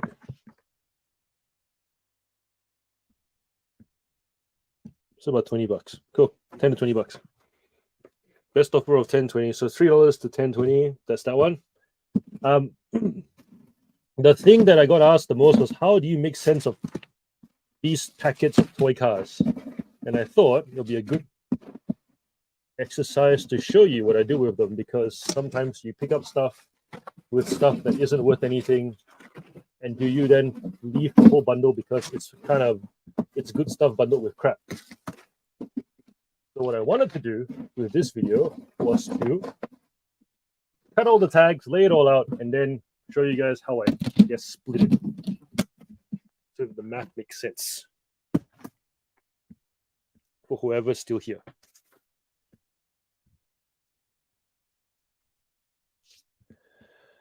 Liz saying My Little Pony. Yeah, My Little Pony actually doesn't come around that often. People think that it's more common than it is, but it's not.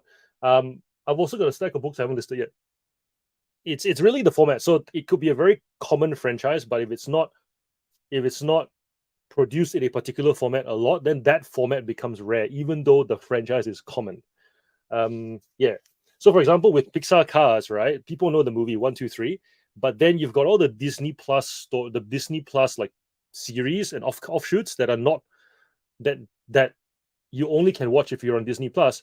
But then there are the storybooks of those offshoots do exist. They're very hard to find. So if you find the offshoots for those books, you get good money for them, but you don't get any money for like the movie books, because the movie is just very common. So those reasons.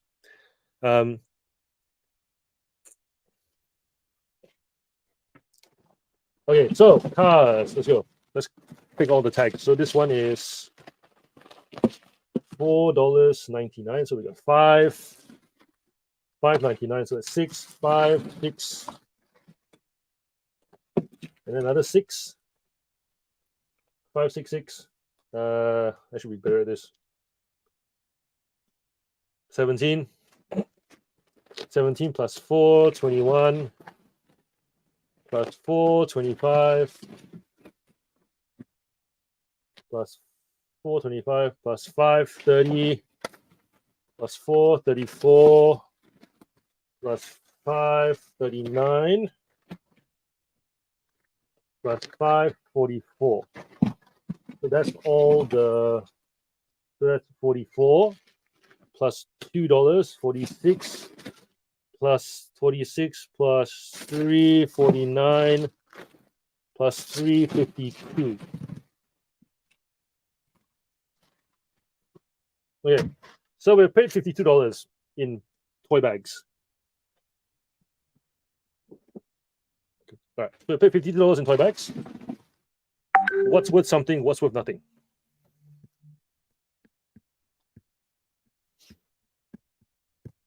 I'll see if I can do like a screen share thing of sorts. We'll get rid of this one. We'll make this the solo layout, and then do a Google Sheet of sorts.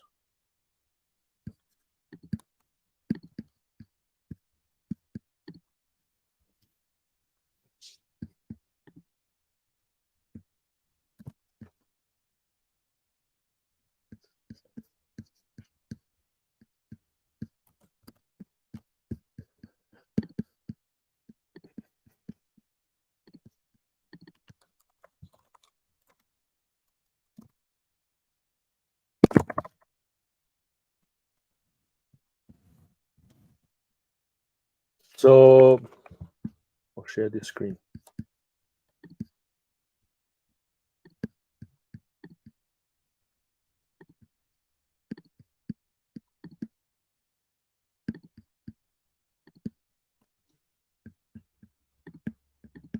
It's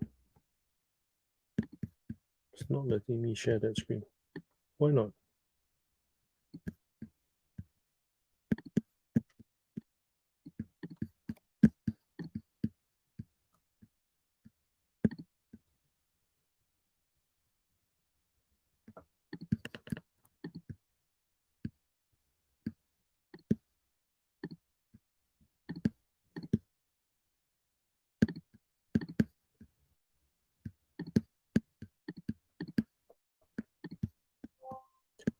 Okay, so if hey, so that works. Cool.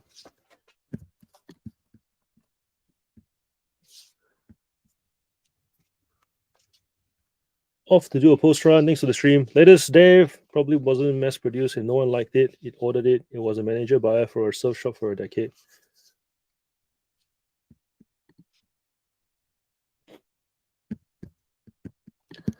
Okay, so total in is 52, I think it was, from what I said. 52. All right, so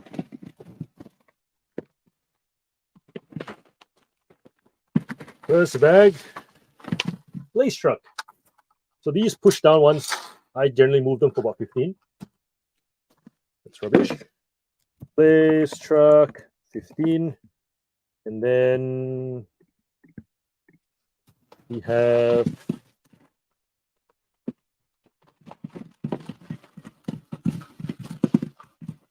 bunch of Chuggington trains. These things don't really go very far.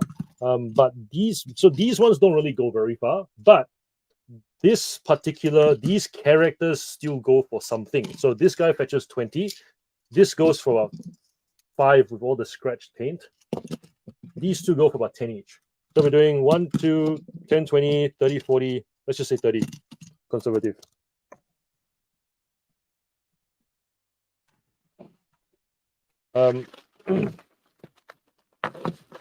So Pixar cars really depend on the value of them by character and how long you're willing to wait for them. I'm going to cut myself with some of these staples.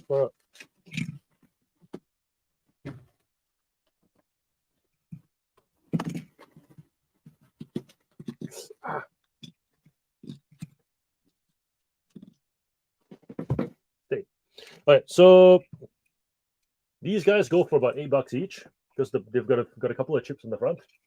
So we got 8, so that's 16. Let's just say 15. And then this is relatively current, but one of the sought after models within that range. So this one goes for 5. And this one I've actually sold before for 10. So we got Hot Wheels, 15.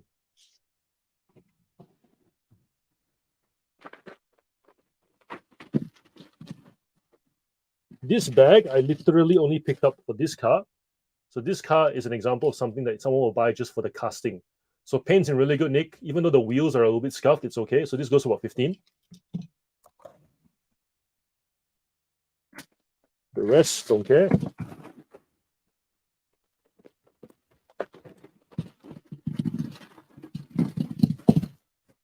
Vintage car haul. So this one, the wheels are still pretty good, pretty intact. Slightly broken windshield, but that's okay. People still buy them with that as long as the paint's in good condition. Between 5 to 10, how long I'm willing to wait. This one's in very good condition, so this one goes for 20. So we got 20. Let's say we got 25 here. These two got painted over, so we're not going to move them. So we got 25. Matchbox 25.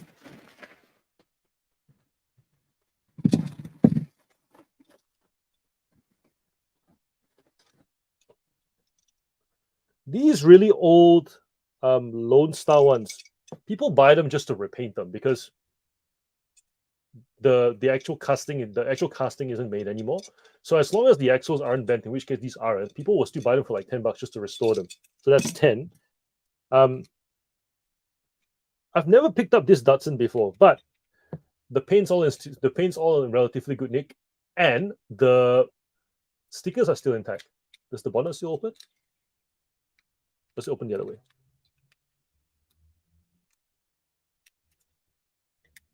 Looks like it should open.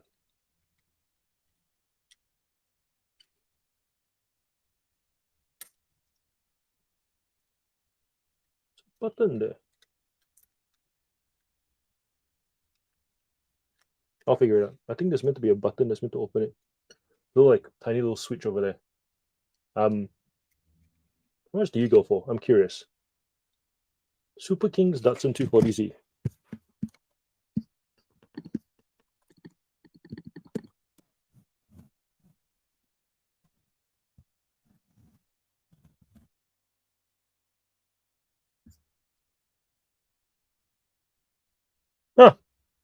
Okay, between $20 and $30. Cool.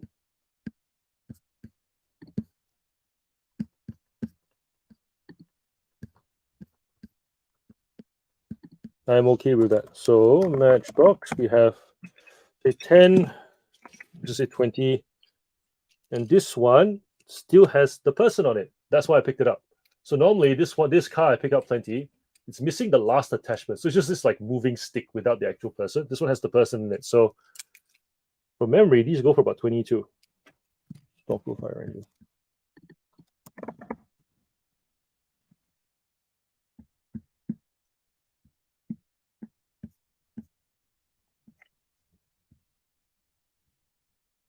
Yeah, between 15 and 20.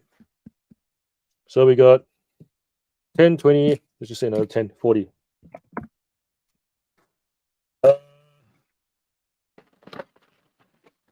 This one, don't care for anything in here other than, oh, this is a surprise. I did not notice. Oh, it's missing the, it's like a cement mixer that's missing the tub.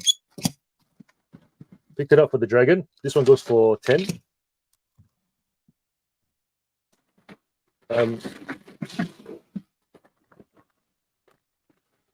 This one picked it up just for Finn. So Finn normally goes for 15. And no idea what this is. But Tommy Toomey's, not even a pullback. Oh, but it rotates. So it rotates. So I'm guessing a person is going to sit on there. Tommy Toomey's Jurassic Park. Let's see. Tommy Toomey.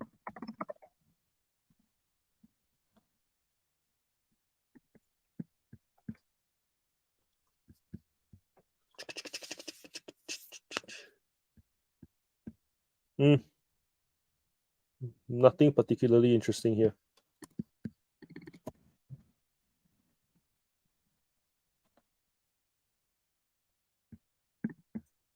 Nah, okay, so this one just goes in the pile. This one.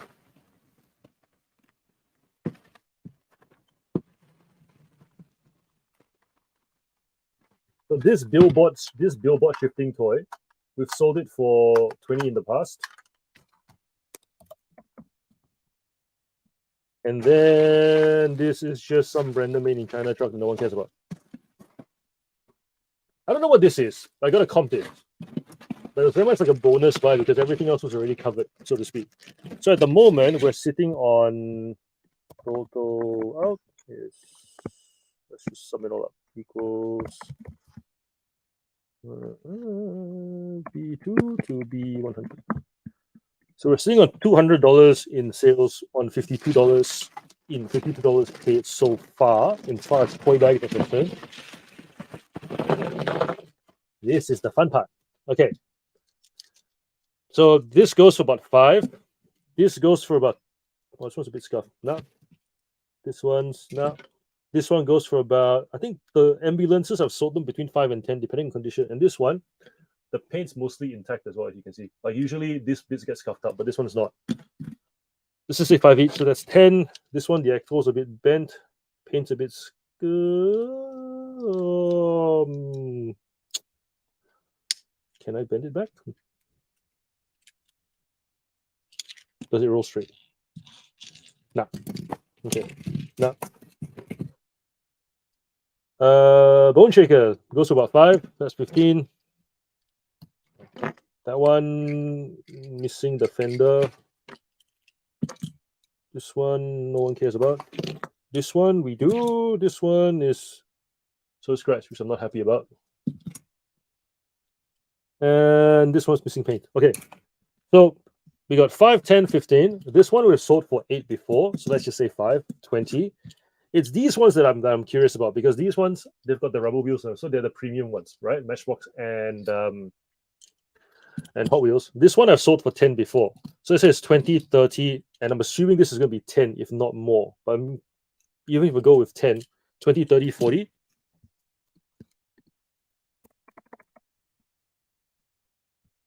And then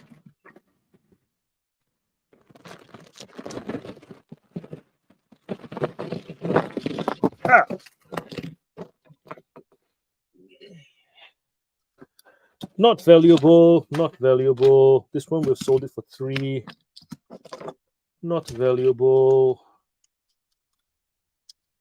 2 scuffed. Ooh, missing lights. What the heck, man? Look at that. Like someone gouged out the lights.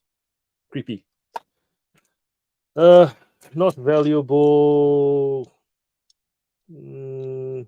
Not really, but I guess this would be 5 together. Macca's toy. This one will be interesting.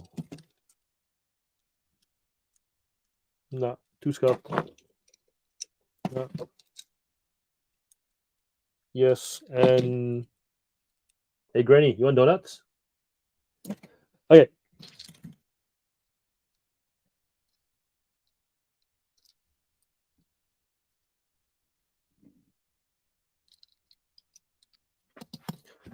So I'm going to check the comp on something very quickly.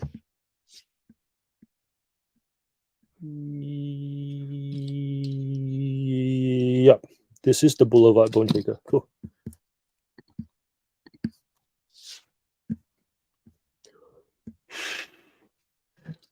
Okay, so on this one, 5. This car usually goes for like $20, right? The only problem is that the thing has snapped off, so I'm even just tempted to like snap it off completely and just not have it on there. Yeah, and then whoever buys it can just buy it without the siren. So let's just say $5 for that. This one's missing stripes, so I'm kind of torn. You know what? Screw it. So that's 15. And this one is the Boulevard Bone Shaker. This one goes for between $50 to $100 in packet because it doesn't come on the market very often. We can probably get like $20 for it if we wait because the paint's all in very good nick. This thing looks like it hasn't been played with at all, except for like a small scuff on the top. So even if you take 15, this is $30 here.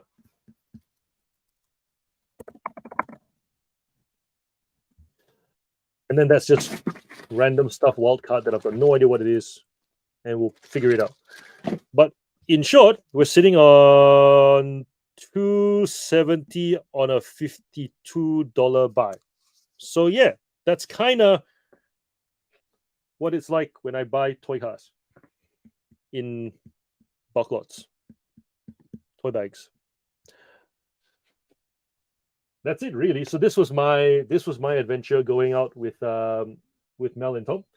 Essentially, we've got $270 in toy car on 52, so therefore $200 of profit here.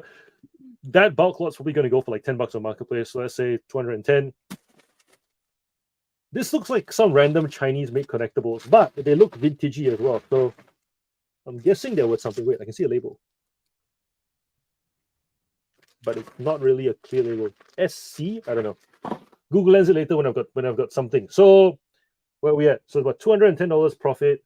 And then the clothes was 12, 7, 14.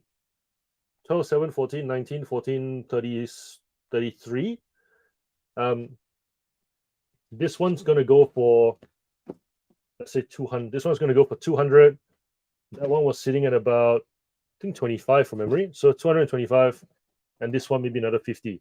So 275 minus 30 is another 200. So altogether, my deal with Mel and Tom, $400 of profit with toys that I know and stuff that I don't. So yeah, that was that day. Hope it was informative.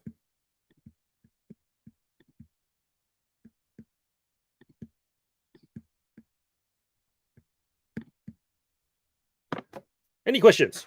Let's see. Oh, Jazz is here. Hello. Jazz, we're planning to do a Adelaide thrifting crawl. Apparently, people in Adelaide. We gave the people in Adelaide the chance to come to Melbourne because we did one yesterday with Mel and Tom, and they were like, "Why don't you come to Adelaide instead?" So, are we welcome in the Northeast or South Australia?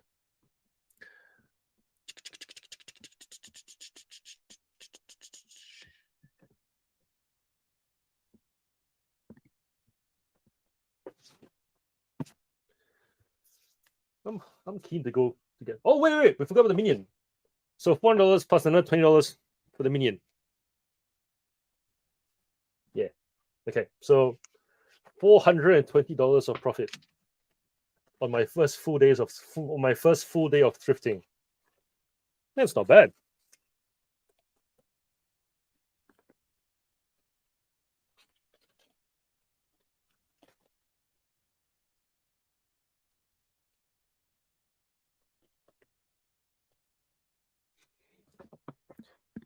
Jazz is saying excellent, tons of oppies in Adelaide. We don't need to come to Melbourne, but you're welcome here. Well, we did the Melbourne one yesterday because Mel and Tom were here, and just wanted to meet up, and we made a thing out of it. And some of the people we met through YouTube just joined in, and the format turned out quite well. So wondering if we can make it like a yearly kind of everyone meet at the state, go for a crawl, and then come back. We think we hit 11 spots yesterday. And yeah, just wondering what it would be like to hit like 25 spots in 2 days, potentially. How much fun we'll have, how much drinking we'll do, how much food we'll eat. Does the trip offset the food? Probably. Yeah. Anywho, I feel like food.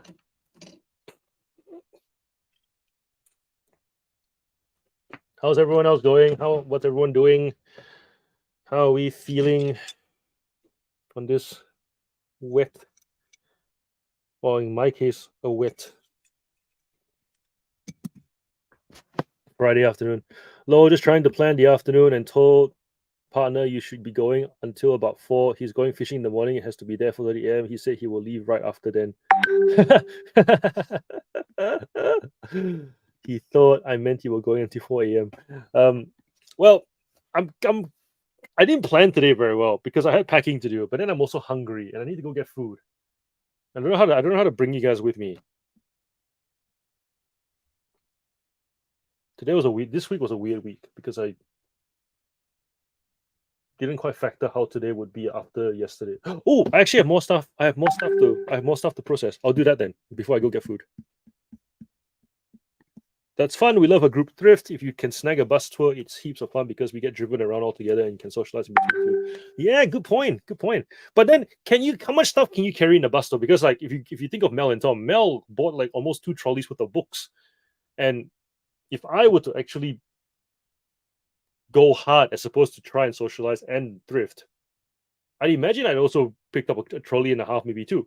So then wouldn't you want to be in a convoy of utes and vans rather than a bus? It'd be funny if we were all booksellers. We'd have to go get a truck, like a moving truck of sorts.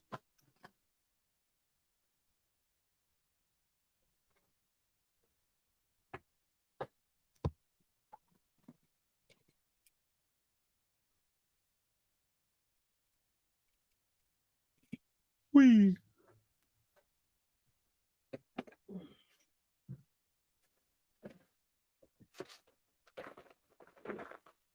Cargo bay.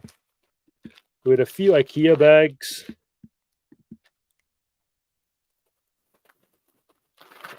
But it was all out for the day with the group. I'm socializing, not buying a library. The Forester fits way more than a bag under the seat. John Deere products now that Matchbox and majority like customers. Nice. John Deere products do well, especially the older stuff. The newer stuff like the John Deere Ertl stuff, especially if you got okay, trifecta for me is John Deere, Ertl, and then if it's a Dodge or a Ford truck, those ones do really well for me.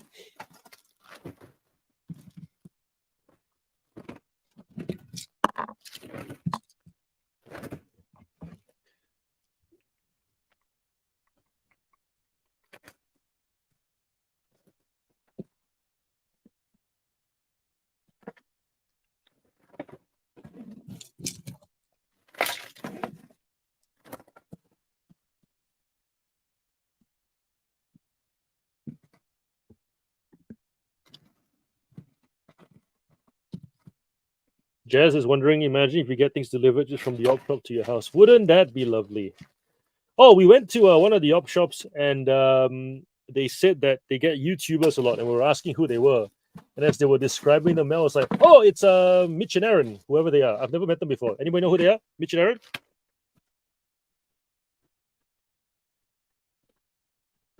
And then they were quite, amused at us showing off what we could find, and then they were also quite happy for us to keep recording, which goes to show not every op shop hates us,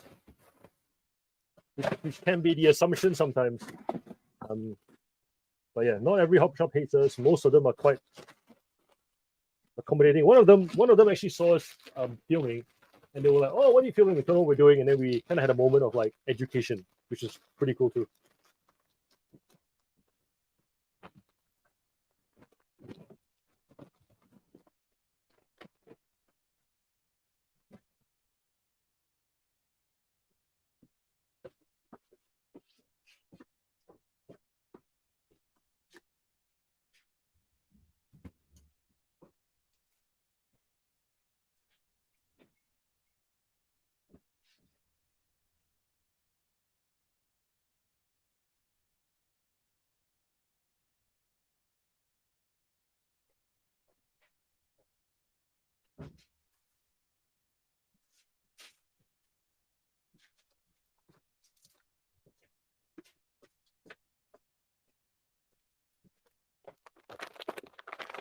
Mitch and Aaron, Retro Rescuers. Ah, cool. I'm guessing they have been in the game for a long time.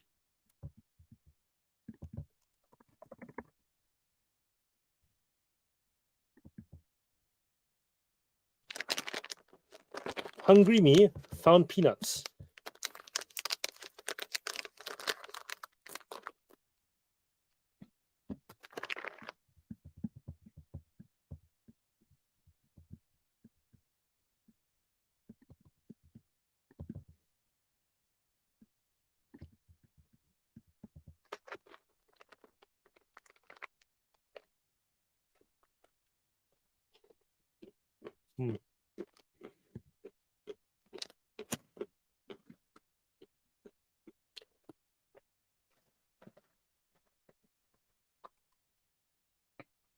How to bring the stuff back to photograph some more.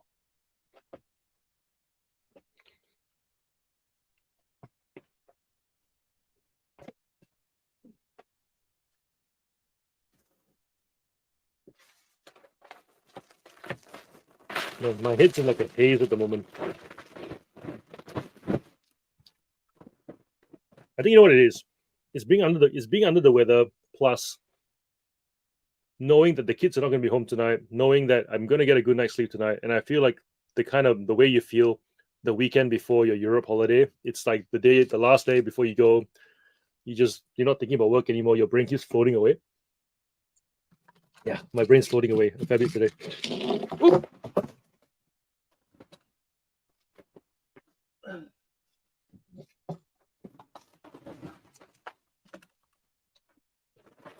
Which is not the vibe of a listing live stream that you guys have signed up for, clearly, because you're more used to seeing gung-ho productive me rather than flat want to go on a holiday me.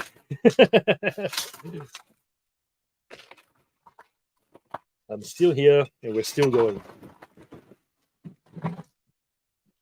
Need this phone. All right.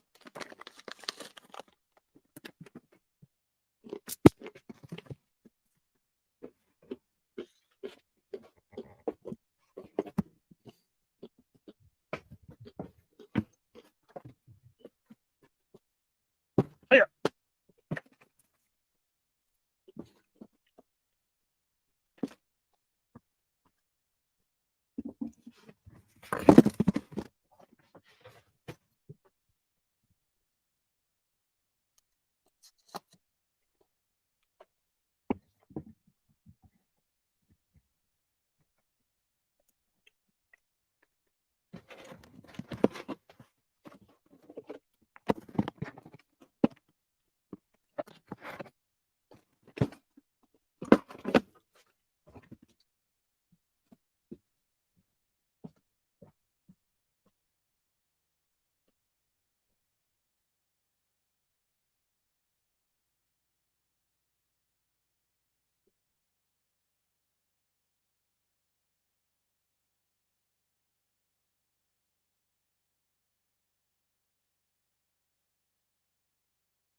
Ooh, enjoy your sushi. Have some for me.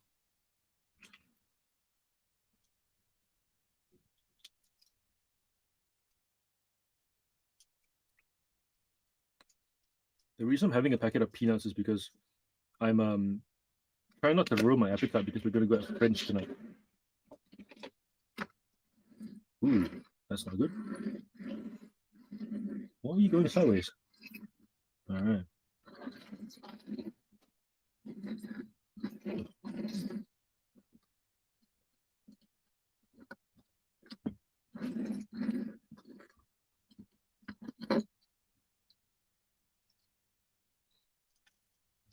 Hey, Jazz.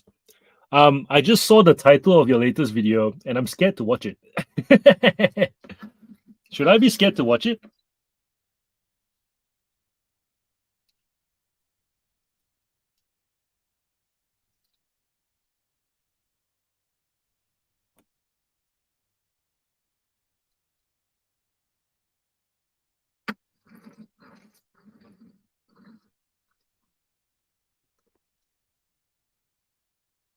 I should never be scared. Okay. All right.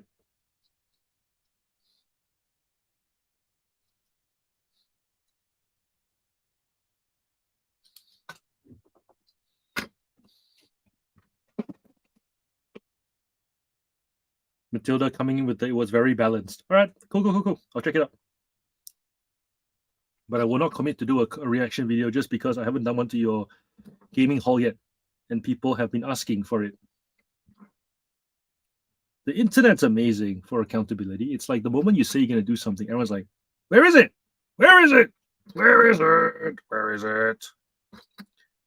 And you go, no, but life and sickness and it's like, where is it? Yeah.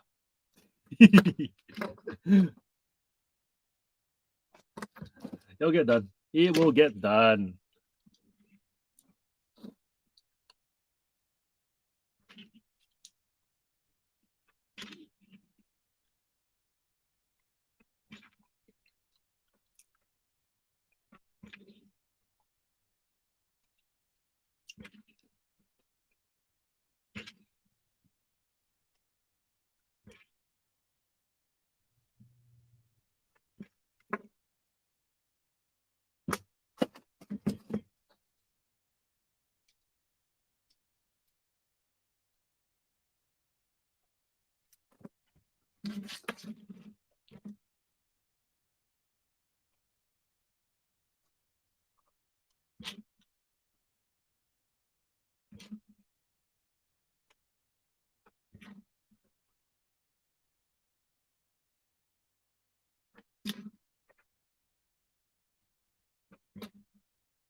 Don't put reaction content ahead of John content.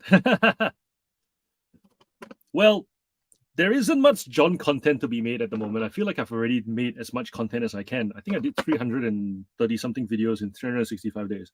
And this Sunday is the 1 year anniversary of this channel. So I've been told, slow down, relax. You've essentially, I've been told to slow down and relax, not from a don't keep making content point of view, but more of a, I think you've proven to yourself that you can do this, so you don't have to stress that you can't do this anymore. Yeah, because I think the initial drive to make content and any sort of content possible was more like, test out whatever formats work for you, test out this concept, that concept. You'll notice I haven't done much straight to camera in a while because that isn't a strong point, nor a strong value point compared to doing the live streams where we actually engage actively, plus the shorts and whatnot. So yeah, can always make less and slow down. But I like doing reaction videos to you guys because, as you say, you provide a very balanced view. And I like the fact that your videos are like a really comprehensive checklist. That's what I like about you and Brad. You guys don't just do videos commenting on one aspect, you comment on all aspects. And then it provides for like, yeah, but my take on this aspect, really, I think it should be higher, which is something that's more what I would do, not what you guys would do, because your guys are very balanced, which I like. So yeah, it's like a awesome checklist that gives me time to think and talk about something. Obviously not all the videos, but the ones that I do react to, I find I get a chance to think about certain things that I don't even think about normally.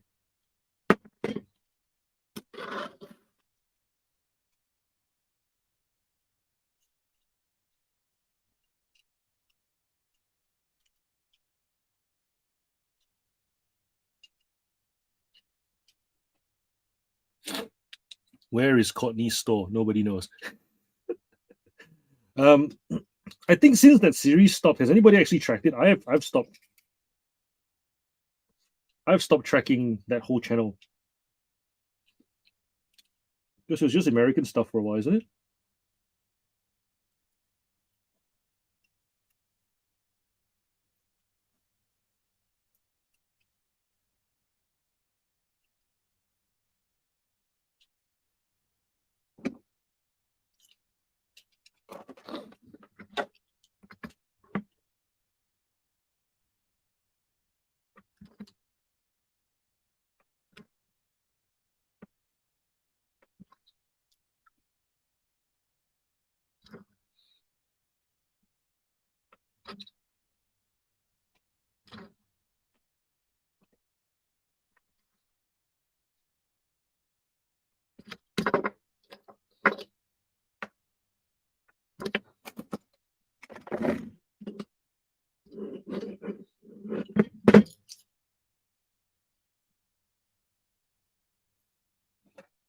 Our videos are just structured versions of the conversations we have on our drive-in. Jazz, do you know how fortunate you are to have someone to have these conversations with on the drive-in? What I've learned from having these live streams is that a lot of us, the majority of us, do this alone. And it is such a blessing to have somebody you can actually talk to who actually understands you.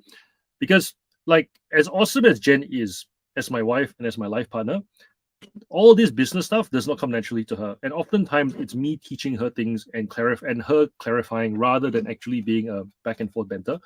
And she sighs a bit of relief whenever I find quote unquote work wives.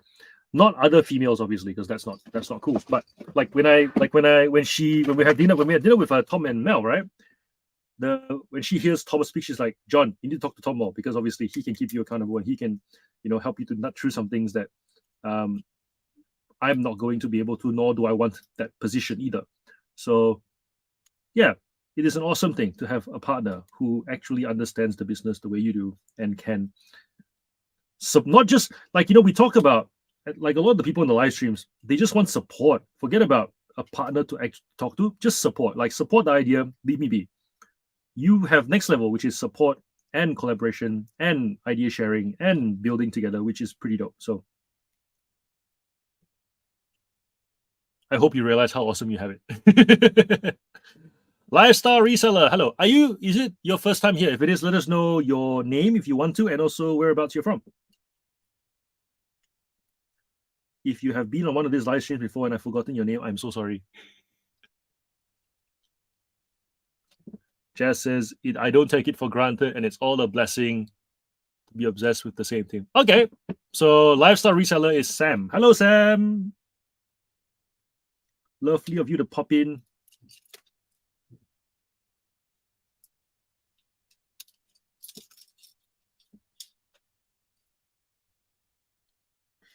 In case you're wondering what I'm doing, I'm using this pick to get pieces of dirt from inside the wheels out so that they roll again.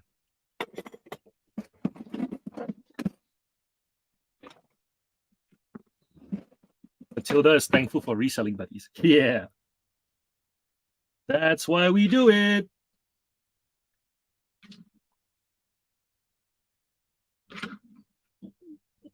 Because yeah, I feel like this channel is essentially a place where people feel like you're among your own. That's definitely one of the benefits of a live stream that talking straight to camera video doesn't do. You know, I can talk to camera and tell you stuff, and you're not gonna feel as connected to me and each other. Actually, that's probably the big part. Each other. Then if you all turn up to a live stream, start talking to each other, sharing everything, and it's cool. It's a beautiful thing. I think it's a beautiful thing. And something that I don't take for granted that I have the privilege of doing with you guys.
I was just checking your Insta and saw that cup therapy photo. Yikes, I thought that was a birthmark. Yeah, man. I think it was like 12 cups in total. I literally, my whole upper back was locked up. I couldn't do this without potentially pulling this. So literally it was just cups all over this whole area to kind of get everything flowing. Yeah, but it also has made me so relaxed that I had a bug of some sort, and I think I'm falling sick because I've been you know when you know you're feeling a bit tired and suddenly you sneeze and then you sneeze and sneeze and sneeze and then you sneeze like 7 times, and at the end of the 7th sneeze your body goes, oh crap. That's what happened this morning. I feel like it's a byproduct of the too awesome of a massage.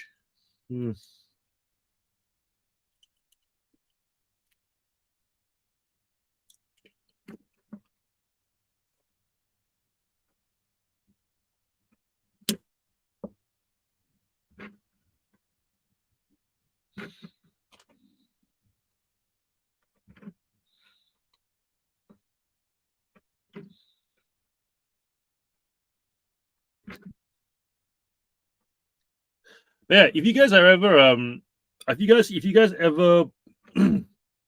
wonder where all the updates are, I do most of the fun kind of like, impromptu stuff via Instagram, because Instagram is just easier to do. I find YouTube is there's a bit of a process to get videos up, live streaming. Even yesterday we were meant to live stream it. I was thinking YouTube, and then I opened up Instagram, and then I just accidentally recorded live, and then realized, wait, this is so much easier.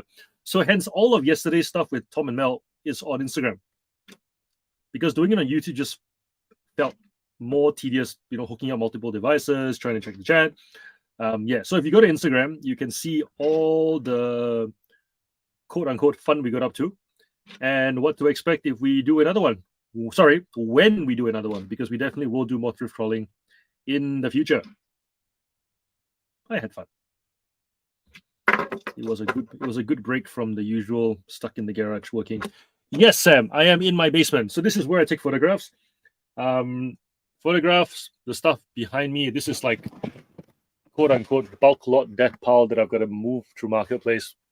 I'm taking photos of all the one-offs that go into the tubs outside. Yeah. But this is my basement. Glorious basement. I am very fortunate to have a basement. I know that most people who do reselling have a room and probably two, and that's about it. Or have a garage space, and that's about it. I've got a garage, rooms, and basement. So I recognize this is not the if I can do it, so you can too story, because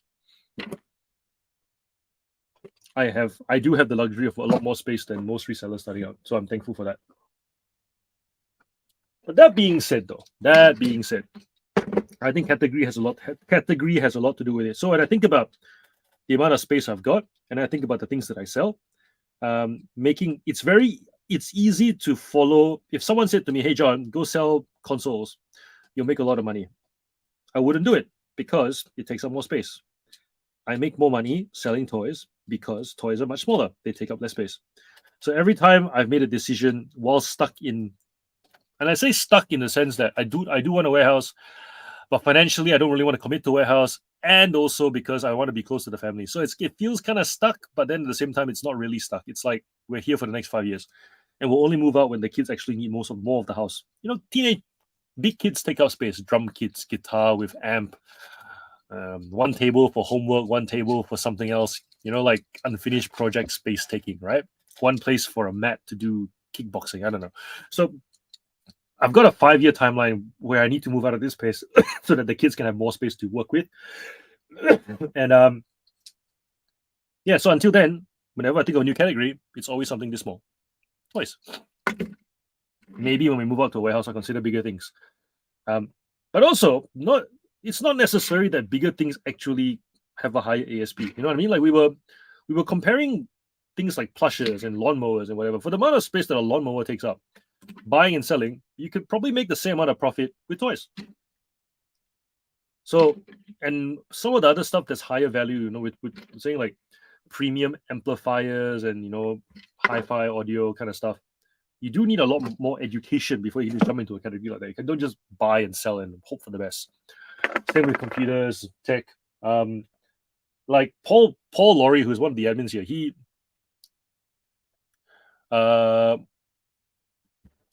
used to own like Mac repair shop, so he's got experience, knows the rarity and the distribution of various parts that most of us will pick up and go, eh.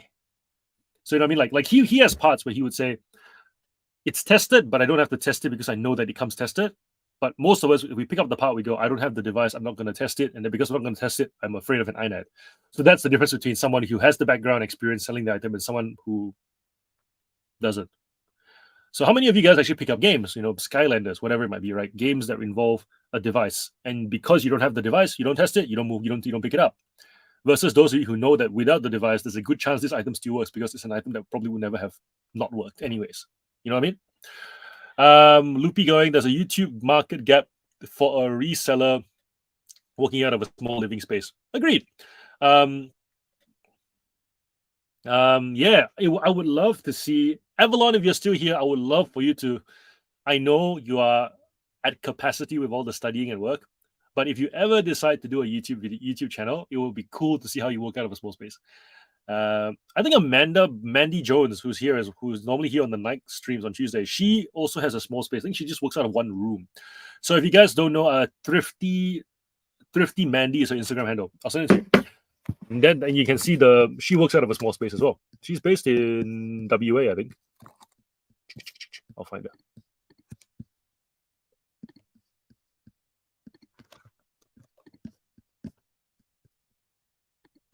There you go. Give her a follow. Give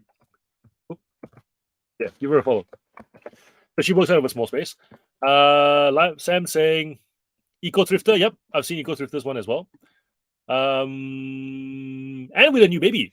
Sam's going, good use of space. Thank you. The good thing about this is I never used the basement. I was just garage only until I realized that the ground was clay, and so clay doesn't actually dust up. I was not wanting to go because I thought they would get all dirty and mucky, but it's not. It's clay, so it stays in the ground. The air is not like doesn't get musky from dusk. And it doesn't get moist either. It's so in a sense, this is quite a workable space. It doesn't look like it, but it actually is. It's the warmest place in winter because when the heater goes on to warm up the rest of the house, the bottom stays pretty warm throughout. And then in summer, it's the coolest place. So actually, it's a nice kind of because sometimes in Melbourne when we get to like low 30s to that 40-degree days, you can't work anywhere. You can't work in the house. The aircon doesn't really help. You can't work in the garage, way too hot. This under the house is where I work in most of that summer period. Via's here. Hello. We moved rentals last year and I picked the garage that had extra nook in it to use as a packing station. Very smart. Very smart. Also, how are you feeling after yesterday? Because I was pooped. I went to bed at 9, and you guys know that I can stay up late and keep going. So last night I was like, I'm so tired. I'm gonna go to sleep. I'm not thrifted and walked this much all day, ever. So yes, so that another thought I had yesterday was, if you know, when people get all secretive about protecting, you know, various corners of their market, and I go, not everybody can thrift all day. I don't have the stamina to thrift all day. All day thrifters can have that space.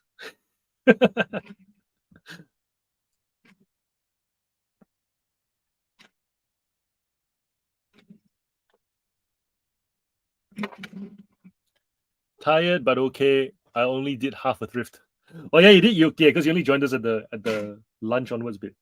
I'm taking photos today because the cleaner's here. So the cleaner was upstairs, vacuuming and stuff. So the noise would have been pretty bad.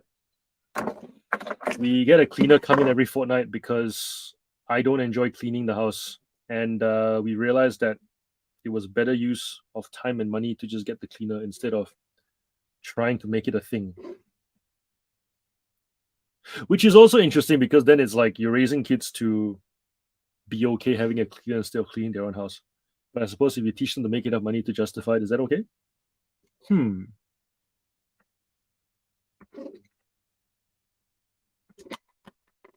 But yeah, the cleaner normally comes on Thursday. So the Friday live streams are uninterrupted, but then because of yesterday's thing, we had to move it to today. And so he was here during stream time. Hence why in the garage hold up to make the most of here.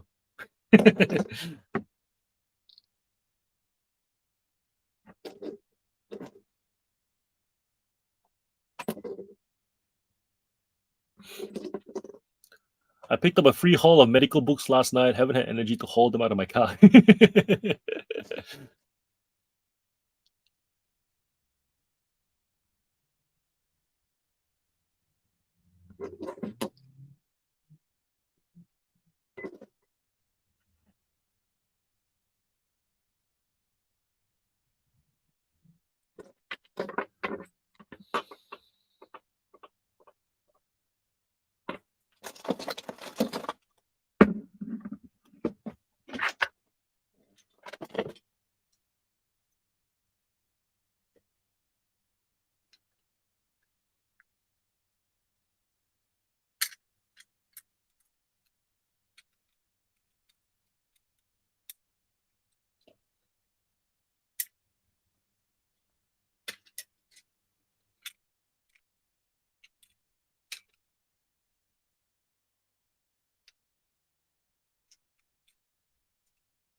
All right, so it's telling me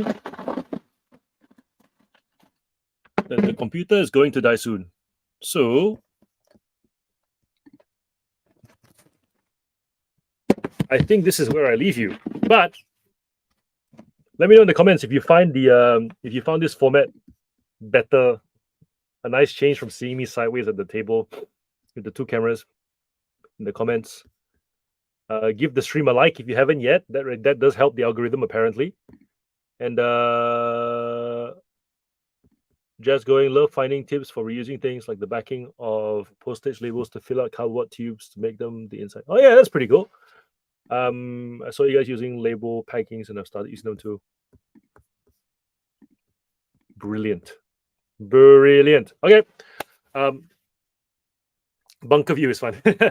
Yeah, we'll change that from time to time because I'm constantly thinking about how to make the live streams less mundane.